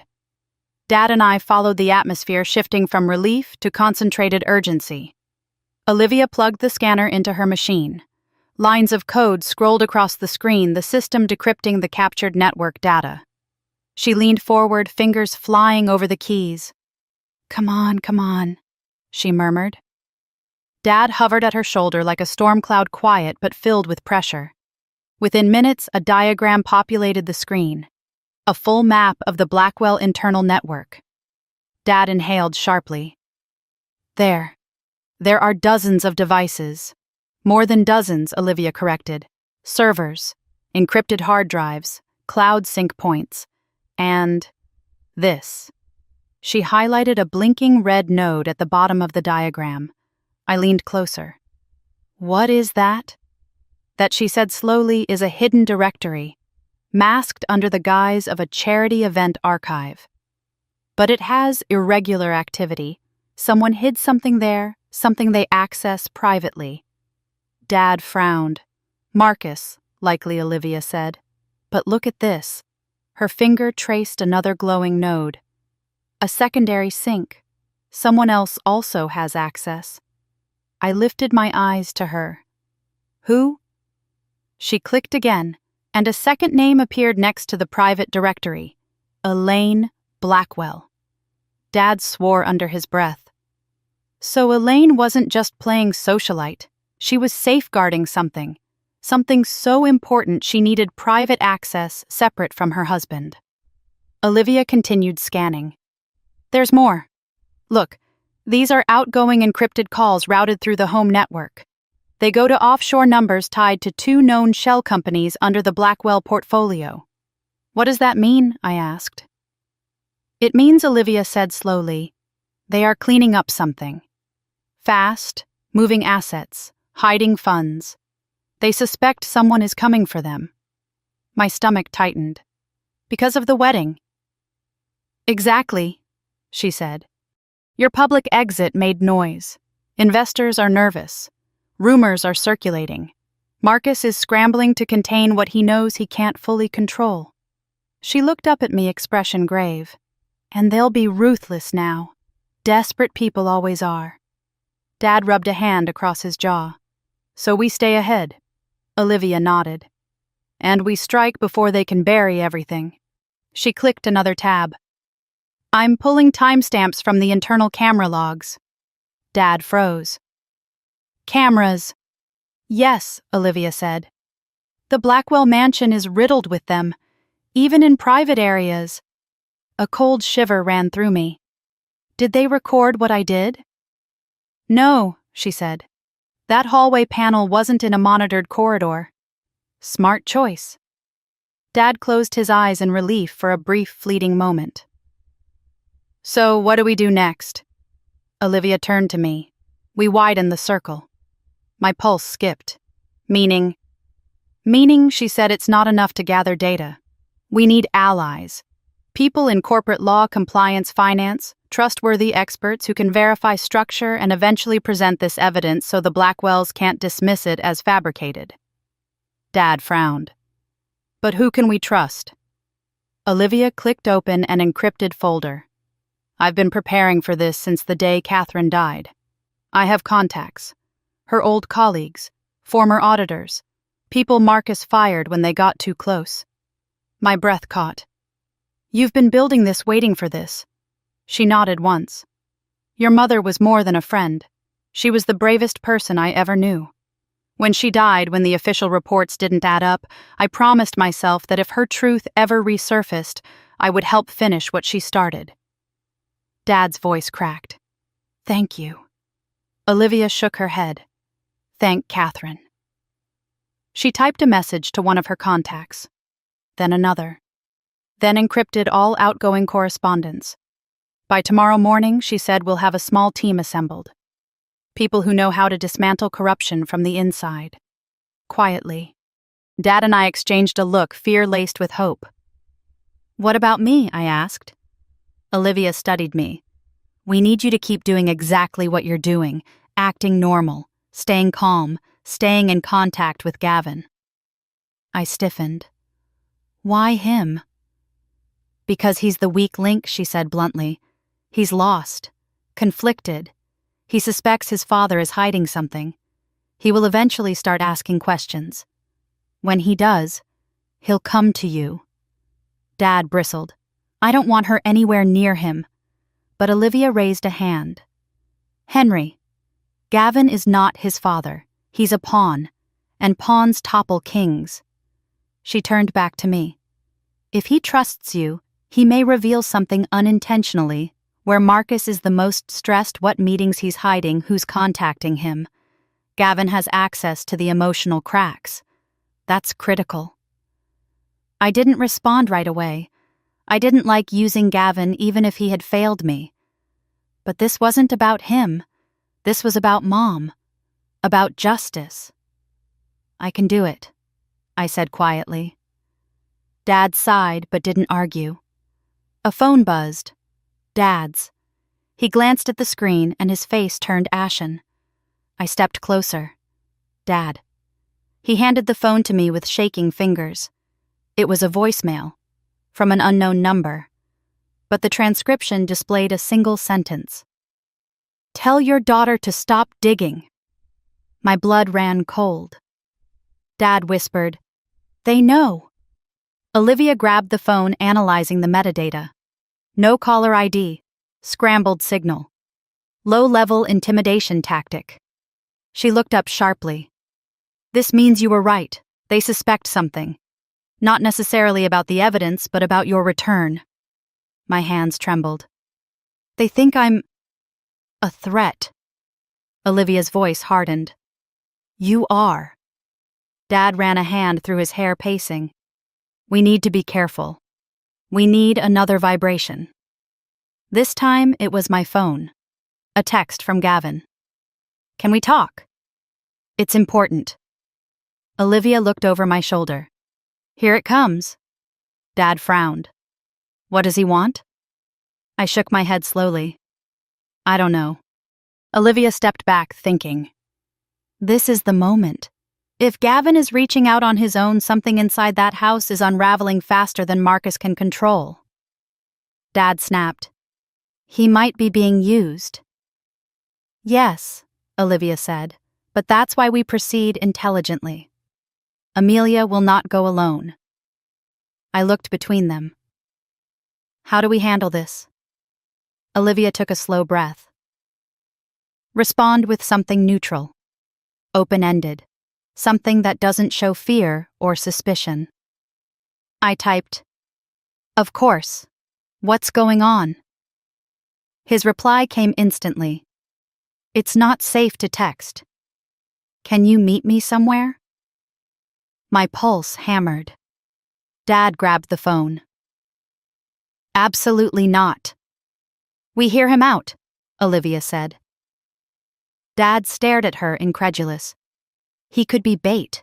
He could, she said calmly, or he could be the one person closest to Marcus's weak points. Information is power, and right now Amelia has more leverage than she realizes. I swallowed. Where does he want to meet? Another message arrived. Down by the marina. In 20 minutes. Please. Dad shook his head violently. We are not letting her go. Olivia stepped closer, her voice low and firm. Henry let me go with her. I'll stay out of sight. If anything feels wrong, I pull her out. Dad looked torn between fear and fury. Or, Olivia added gently, we send a message back that Amelia is frightened, panicking, hiding. Do you want Marcus to know she's scared? Dad closed his eyes. Then finally nodded. I typed, okay, I'm coming. Dad placed both hands on my shoulders. If anything feels wrong, anything you walk away, promise me. I promise, I whispered. Olivia grabbed her coat. Let's move. We left in 2 separate cars, mine in front, Olivia's shadowing closely behind. The marina wasn't far, but each minute felt stretched thin with dread. The world outside blurred trees, lampposts, storefronts, until we turned into the quiet, mist-wrapped harbor. Gavin stood by the railing, hands shoved into his coat pockets, pacing aggressively. He looked different, disheveled, anxious, haunted. When he saw my car, he stopped pacing and lifted his head. I stepped out slowly, scanning the area with subtle glances the way Olivia had trained me. No unfamiliar cars, no figures lurking in shadows, just the sound of gulls and the soft slap of water against boats. Gavin rushed toward me. Amelia? Thank God. What's wrong? I asked calmly, keeping distance between us. He swallowed hard. Something's happening. Something bad. My father, he's terrified. I've never seen him like this. He's burning documents, locking himself in his office, yelling at lawyers. My mother is losing it.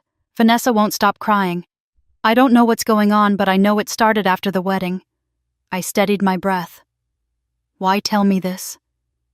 Because his voice broke. Because I think they did something. Something unforgivable. And I think they're afraid it's coming back. He stepped closer, desperation in his eyes. Amelia, do you know anything about this? About why they're panicking?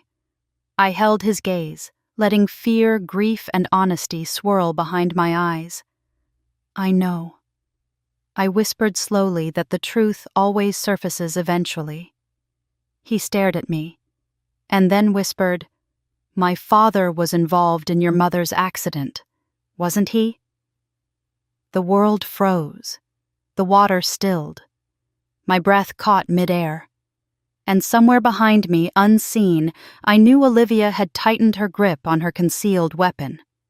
I felt the shift inside me, an ancient, burning clarity. Yes, I whispered. Gavin staggered as though I had struck him. No, he breathed. No, that can't be true. It is.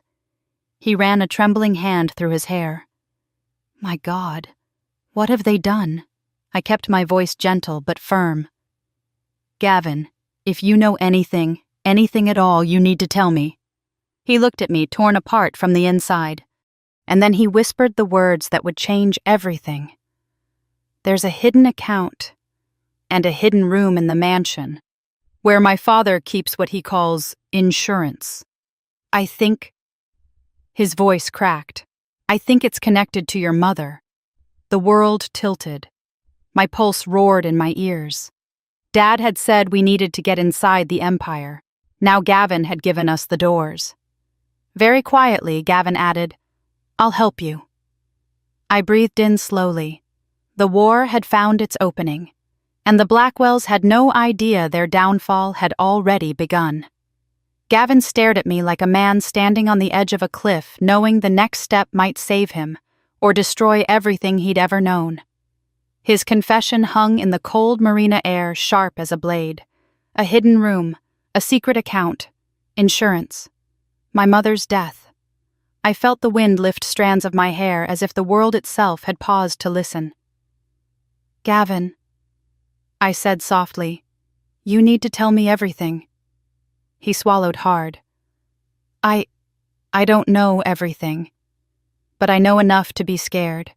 Enough to know my father is hiding things. Enough to know my mother is terrified. And enough to know Vanessa has been snooping around and got threatened for it. My pulse spiked. Threatened by who? Gavin hesitated. By my father. I heard them fighting 2 nights ago. He told her to stay out of what doesn't concern her, or she'd regret it. Olivia's shadow shifted behind the boat shed where she was hidden, listening to every word. "And the hidden room?" I asked, steadying my breath. Gavin exhaled shakily, running a hand through his hair. "It's in his study, behind a wall panel. I never knew about it until I accidentally saw him come out of it last year." He was pale like he'd seen a ghost. My heart clenched. "What does he keep in there?" I whispered. He shook his head. "Files, binders, hard drives, and a safe. A big one. He called it his insurance collection. He said it keeps the world in check." A tremor went through me. Insurance. My mother had used the same word. Gavin stepped closer. "Amelia, I think whatever's in that room might explain everything. About the business, about my father, maybe even about your mother." I held his gaze, seeing the truth in his eyes. Fear, guilt, desperation, and something else. A plea. "I don't want to be like him," he whispered. "Help me do the right thing." My throat tightened. "Then you need to help us get inside that room." Gavin flinched. "Inside, Amelia, it's locked. Controlled. My father keeps the only access card on him. And even if we get inside, the wrong move could set off alarms." Olivia stepped silently out of the shadows, then calm composed her presence, slicing through the tension like a surgeon's blade. Gavin jumped, startled. "It's okay," I said quickly. "She's with me." Olivia extended a hand. "Olivia Reyes." "Gavin." He shook her hand nervously. You're a private investigator. A professional problem solver," she replied. "One who specializes in the kind of problems your family creates." He paled. Olivia turned to me. "We can breach the room, but not recklessly. We need to map the interior first. See the alarm system, understand the lock." Gavin nodded slowly. "I can get you close. I know when my father leaves, and when the staff rotates. But we'd only have a small window, minutes maybe." Dad stepped out from behind Olivia's car suddenly. He'd followed us in secret after all, unable to let me walk into danger alone. His face was tight with worry. "I'm not putting my daughter into that house again," he said, voice shaking with emotion. I placed a gentle hand on his arm. "Dad, I'll be careful." "No." He shook his head, his voice cracking. "They hurt your mother. They humiliated me. They threatened us. I'm not losing you too." Gavin's expression softened. "Mr. Ford, I swear I won't let anything happen to her." Dad glared. "You said the same thing about the wedding." That hit Gavin like a punch. He lowered his gaze, shame flooding his features. "I was blind then," he whispered.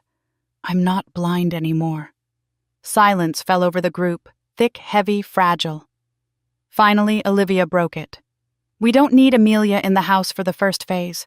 Gavin can begin by mapping the hallway, taking quiet notes, gathering codes. Amelia will stay out of sight." Dad exhaled shakily. Good. Yes." But Olivia wasn't finished.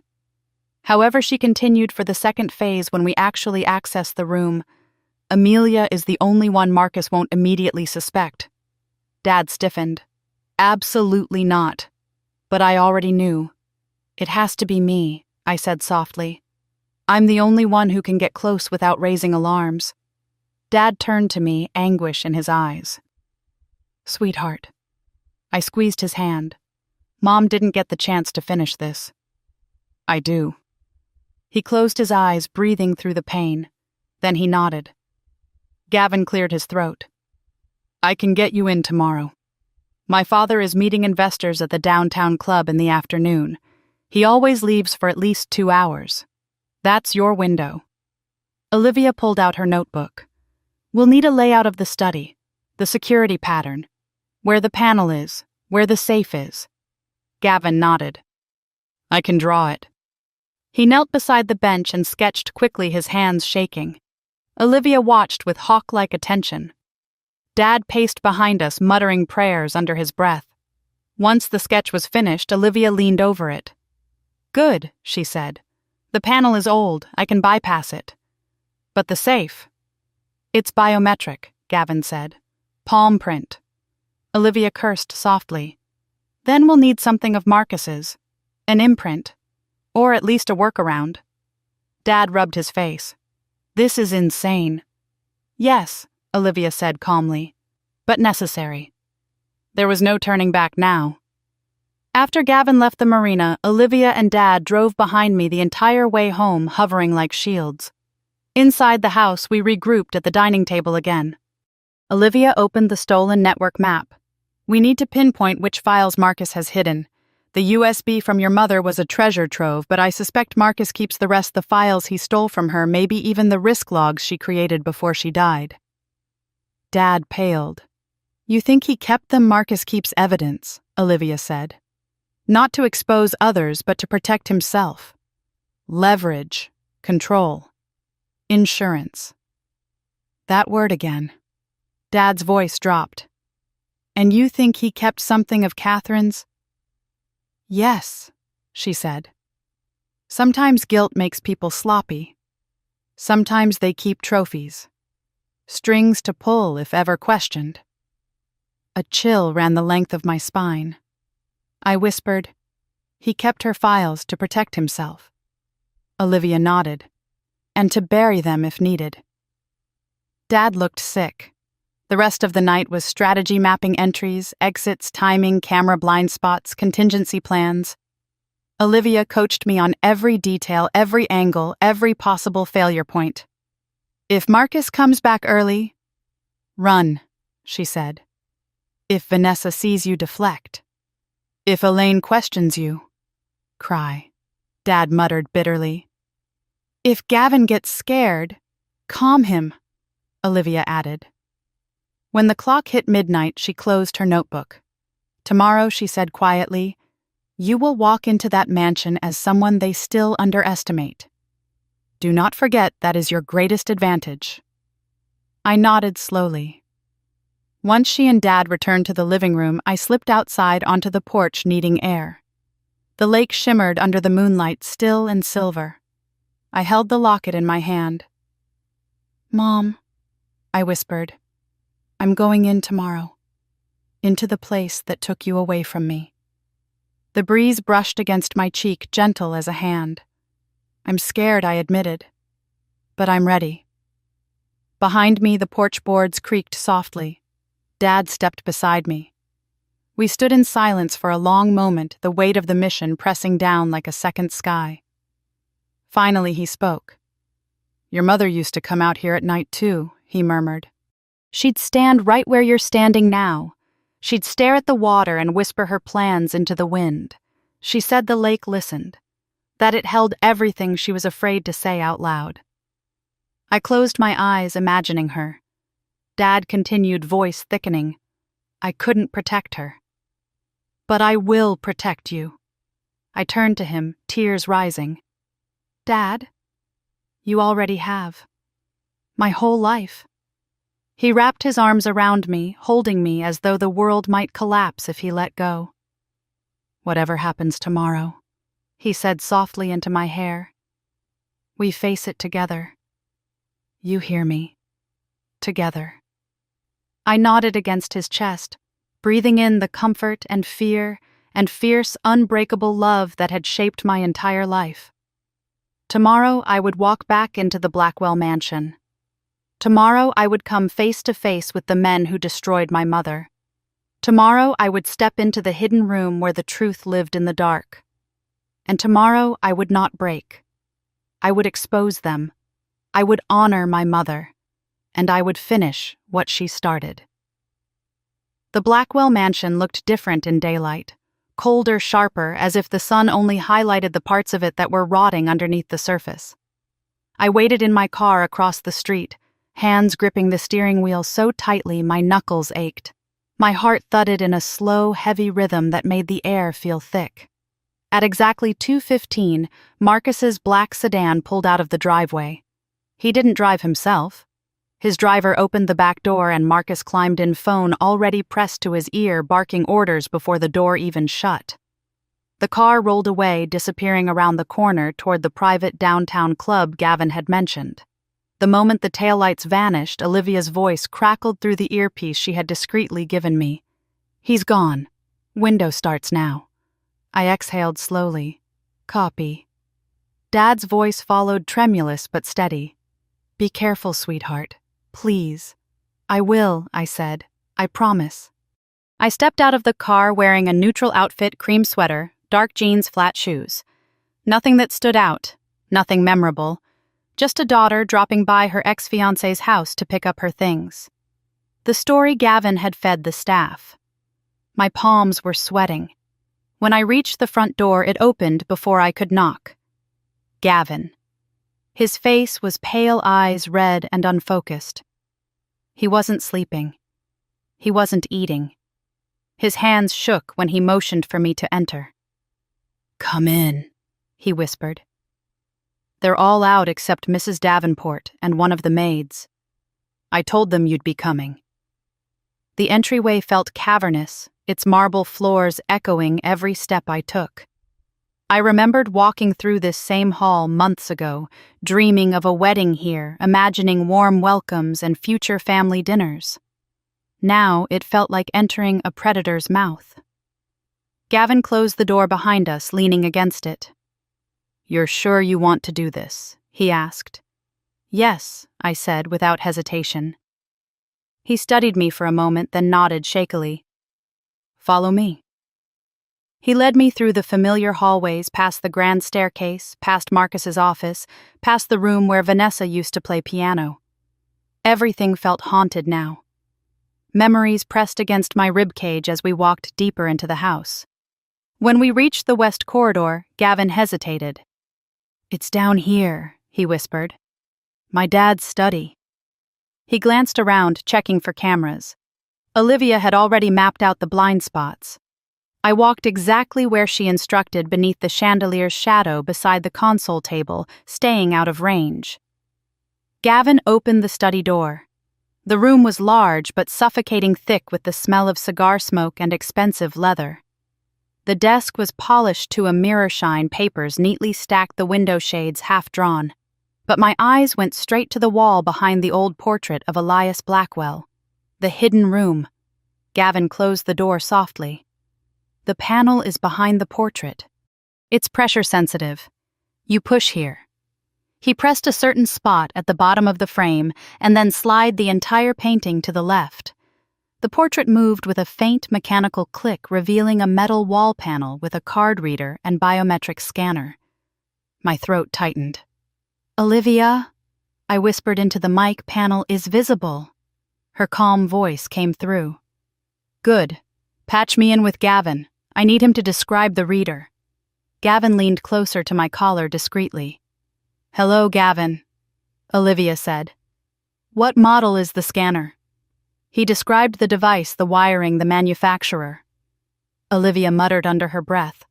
Rapid calculating, then spoke. Exactly what I hoped. "Amelia, the bypass tool. I gave you, take it out." I reached into my back pocket and pulled out a small device that looked like a thumb drive fused with a metal clamp. "Attach it to the scanner's bottom plate," she ordered.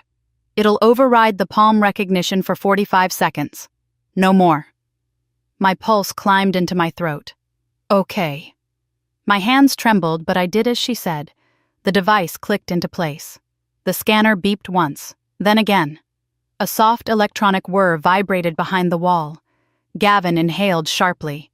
"It's unlocking." Olivia's voice hardened. "Move. Now."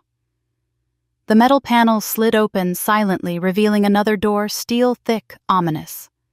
This one wasn't electronic. It was old-school, a manual lock, antique but solid. "That's what he uses when he doesn't trust technology," Gavin whispered. I turned the handle. It opened. Cold air flowed out like the room exhaled after years of holding its breath. Gavin stepped back, eyes wide. I've never been inside. Ever. I lifted my chin and entered. The hidden room was smaller than I expected. Narrow, dimly lit, lined entirely with shelves filled with black binders and labeled portfolios. Dozens of them.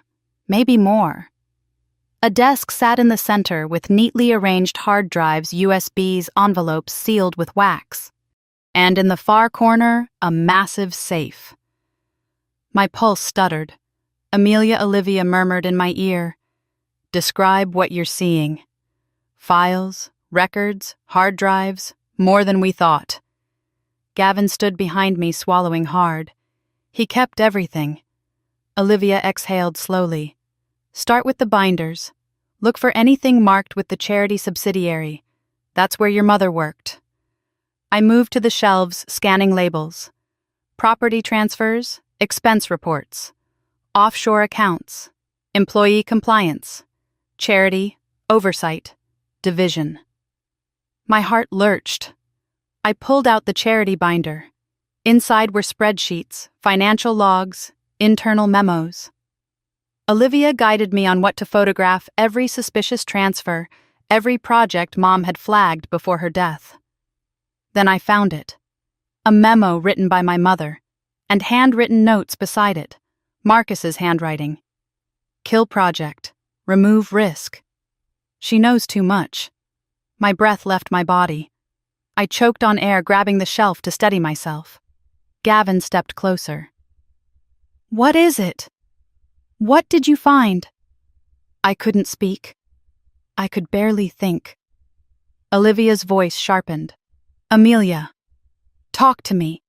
I found my mother's memo, and notes about shutting her down. Notes from Marcus." Dad whispered through the mic, voice breaking. Oh God. I fought tears. This wasn't the moment to fall apart. I photographed everything mechanically, hands trembling. Then Olivia said, "Amelia, the safe. We need to try the safe." Gavin moved beside it, inspecting the keypad. It's a 6-digit code. He changes it every few months, but always keeps it personal. "Try birthdays," Olivia urged. He tried his father's, invalid, his mother's, invalid, Vanessa's, invalid. I stared at the keypad, mind racing. "Try the anniversary date," I whispered. He punched it in. The safe clicked. My heart stopped. "You did it," Olivia breathed. Gavin opened the heavy door. Inside were stacks of cash passports, more drives, and an envelope labeled in bold marker C. Ford. Incident report. Private. Do not file, destroy after reading. My knees weakened. "Amelia." Olivia said urgently, "Take it. Everything inside that envelope, take photos and take the physical copy." I did. Inside were documents describing the night my mother died. She had left the office late after fighting with Marcus over the charity audit. She got into her car. She drove off. A Blackwell security vehicle followed her. The report suggested a traffic distraction tactic was used, a staged near collision, enough to force her to swerve. The car rolled. It was labeled an accident, but the report said otherwise. Vehicle impact intended to intimidate. Unintended fatal result. I covered my mouth to keep from screaming. Gavin staggered back, horrified. "Oh my God! Oh my God!"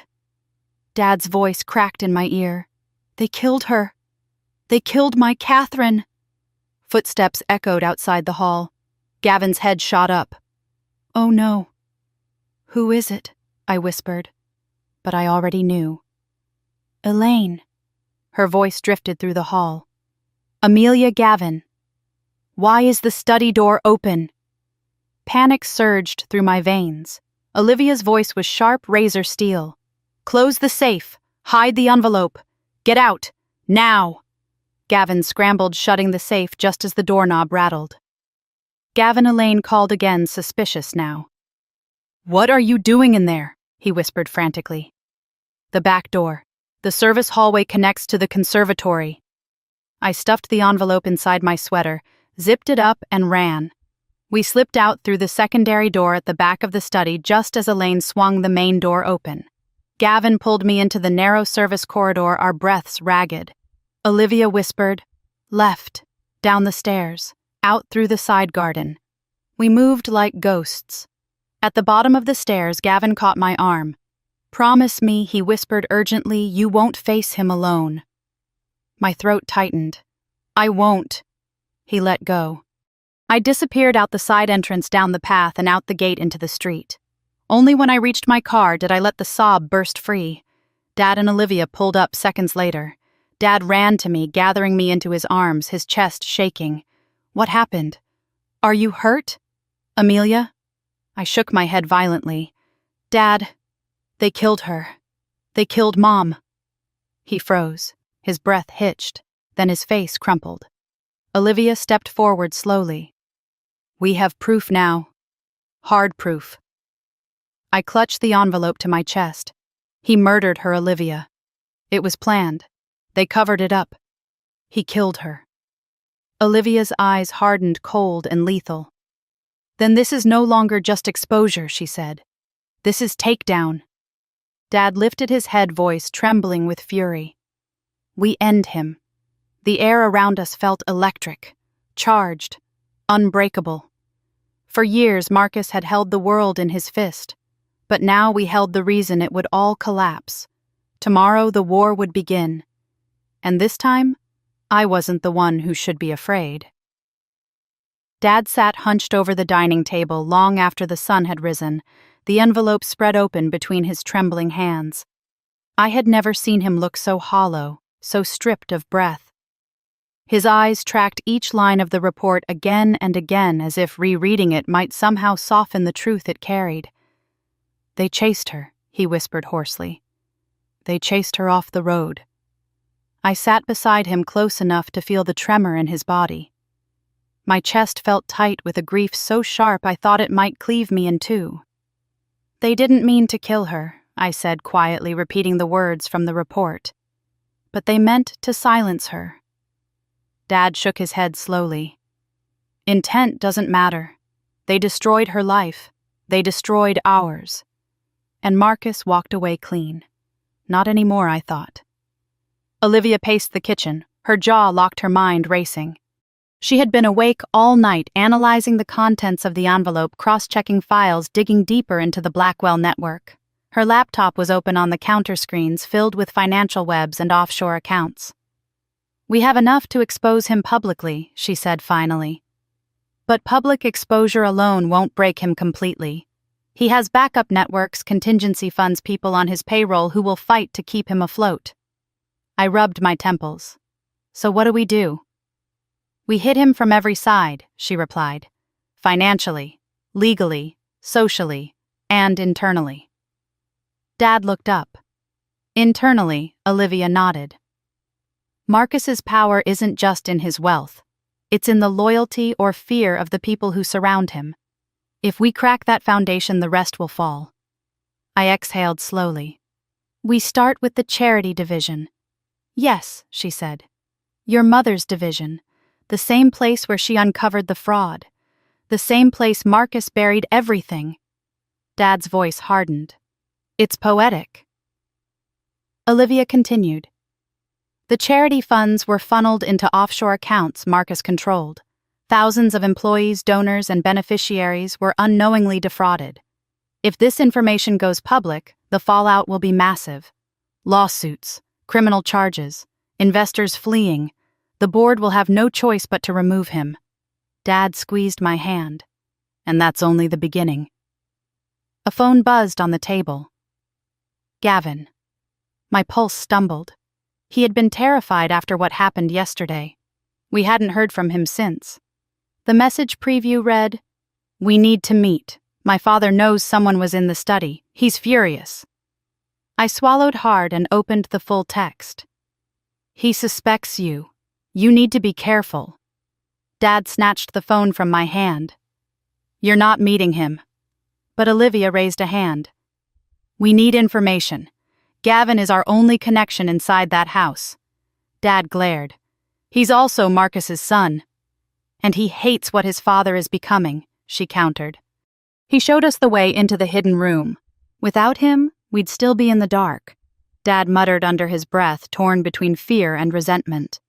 I typed back, where Gavin replied instantly. The old conservatory, half an hour. Please. I stood up. I'll go.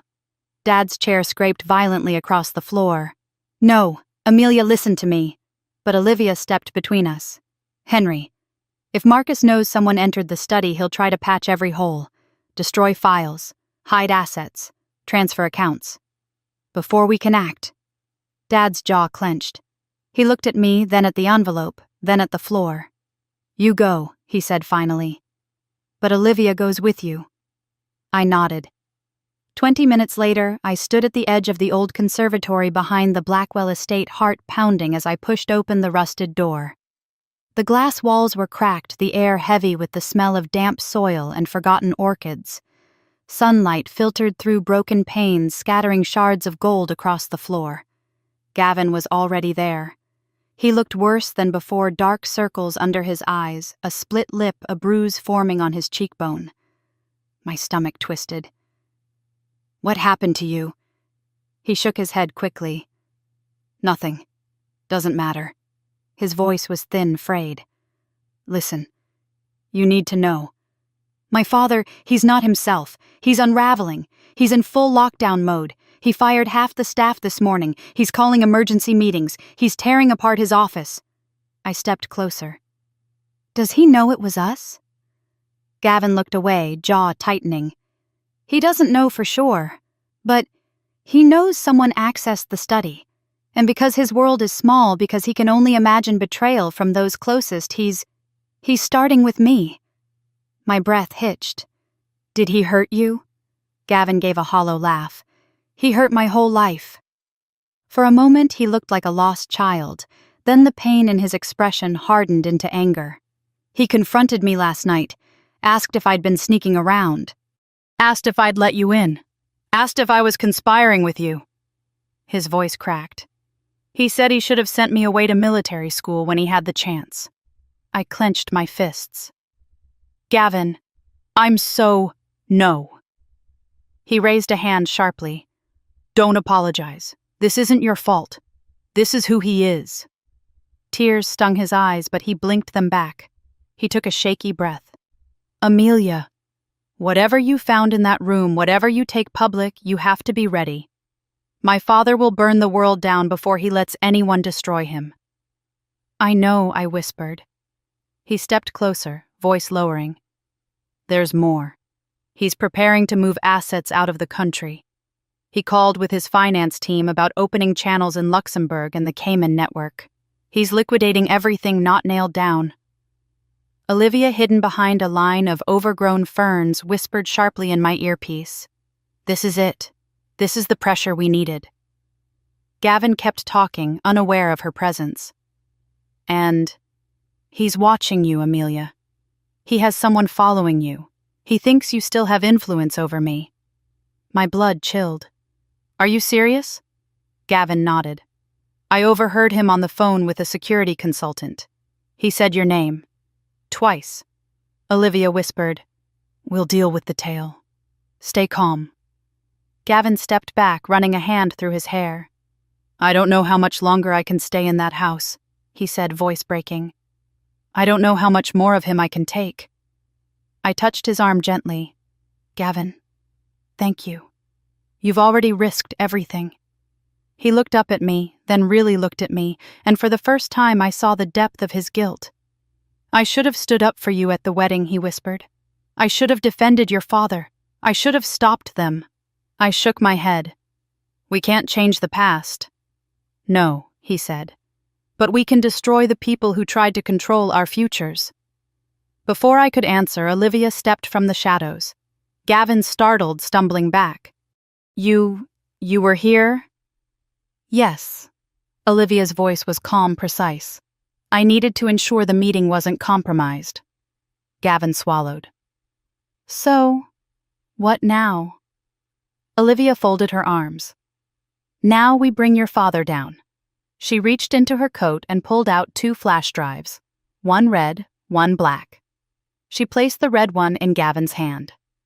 "This contains evidence from the charity division. Not everything, but enough to cause an internal firestorm. You'll send it anonymously to the board. They'll panic. They'll freeze his accounts. They'll demand an independent investigation." Gavin stared at the drive like it was radioactive. "And the black one?" he asked. Olivia slipped it into her own pocket. "That one destroys him publicly." Gavin let out a breath that trembled. "I'll do it," he said. "Tonight." After he left, Olivia and I walked back toward the parking lot. Dad waited near the car, hands stuffed in his jacket pockets, worry etched in deep lines across his face. "Well?" Dad asked. I nodded. "He's helping, more than ever." Dad exhaled shakily. Olivia's voice was colder. "Marcus is mobilizing, trying to hide everything. But now that we know his moves, we can counter them." She looked at me. "Tomorrow morning, when the board receives the red drive, chaos will erupt. And chaos is exactly what we need." Dad placed a hand on my shoulder. "And what about us? What do we do right now?" Olivia's gaze hardened. "We prepare for the public strike. The moment Marcus is destabilized internally, Amelia will step forward with the full evidence. Her mother's files, the hidden report, the audit logs, everything." Dad swallowed. "Are you ready for that, sweetheart?" Was I ready? I looked at the mountains beyond the Blackwell estate, the sky shifting from gold to dusk. "I've waited my whole life for this," I said softly. "I'm ready." Dad's eyes shone with pride and heartbreak. Olivia stepped closer. "Tomorrow, Amelia Ford becomes the name that destroys Marcus Blackwell." The weight of it settled over me like a mantle. But beneath it was something else. Strength. The next morning would ignite the storm. The evidence would go to the board. The board would turn. The legal teams would panic. The press would swarm. Marcus Blackwell's empire would begin to crack. And I, Amelia Ford, would be holding the hammer. The boardroom of Blackwell Holdings was a glass cage suspended above the city, sharp-edged and merciless, the perfect nest for the powerful to tear each other apart. By the time I arrived with Olivia and Dad, the storm had already begun. Men in tailored suits shouted across the long mahogany table. Women in crisp blazers scrolled frantically through tablets filled with damning documents. Phones buzzed like angry insects. The tension in the room was thick enough to choke on. The red flash drive had done its job. Gavin sat alone near the back of the room, eyes hollow, hands clasped together as if he were holding himself upright by sheer force of will. He lifted his gaze when he saw me enter, relief, fear, and something like hope flickering all at once. I walked past him and took my place near the front, directly across from the empty chairman's seat. Marcus had not yet arrived. A board member slammed a stack of papers onto the table. "These financial discrepancies date back over 5 years, millions unaccounted for." Another thrust her tablet toward the group. He funneled charity funds into offshore accounts. "If this gets out, we all go down with him. We need immediate action. Freeze his assets. This is criminal." The room spiraled into chaos until the doors burst open. Marcus Blackwell strode in. Everything froze. His face was thunderous, carved with rage he could barely contain. Behind him came Elaine, pale and frantic, and Vanessa, trembling eyes red from crying. Vanessa's gaze flitted to Gavin, but she didn't move toward him. She couldn't. She looked too afraid. Marcus stopped at the head of the table and spoke through clenched teeth. "Who in this room wants to explain why I woke up to 23 calls from law enforcement agencies?" Silence.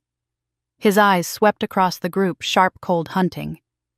"Who accessed my files?" No one answered.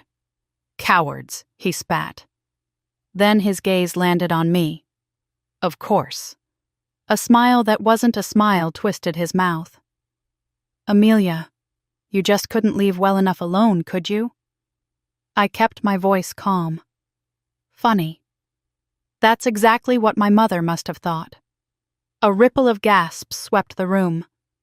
Marcus's nostrils flared. You don't know anything about your mother. I know enough, I said. I know she found the fraud. I know she confronted you.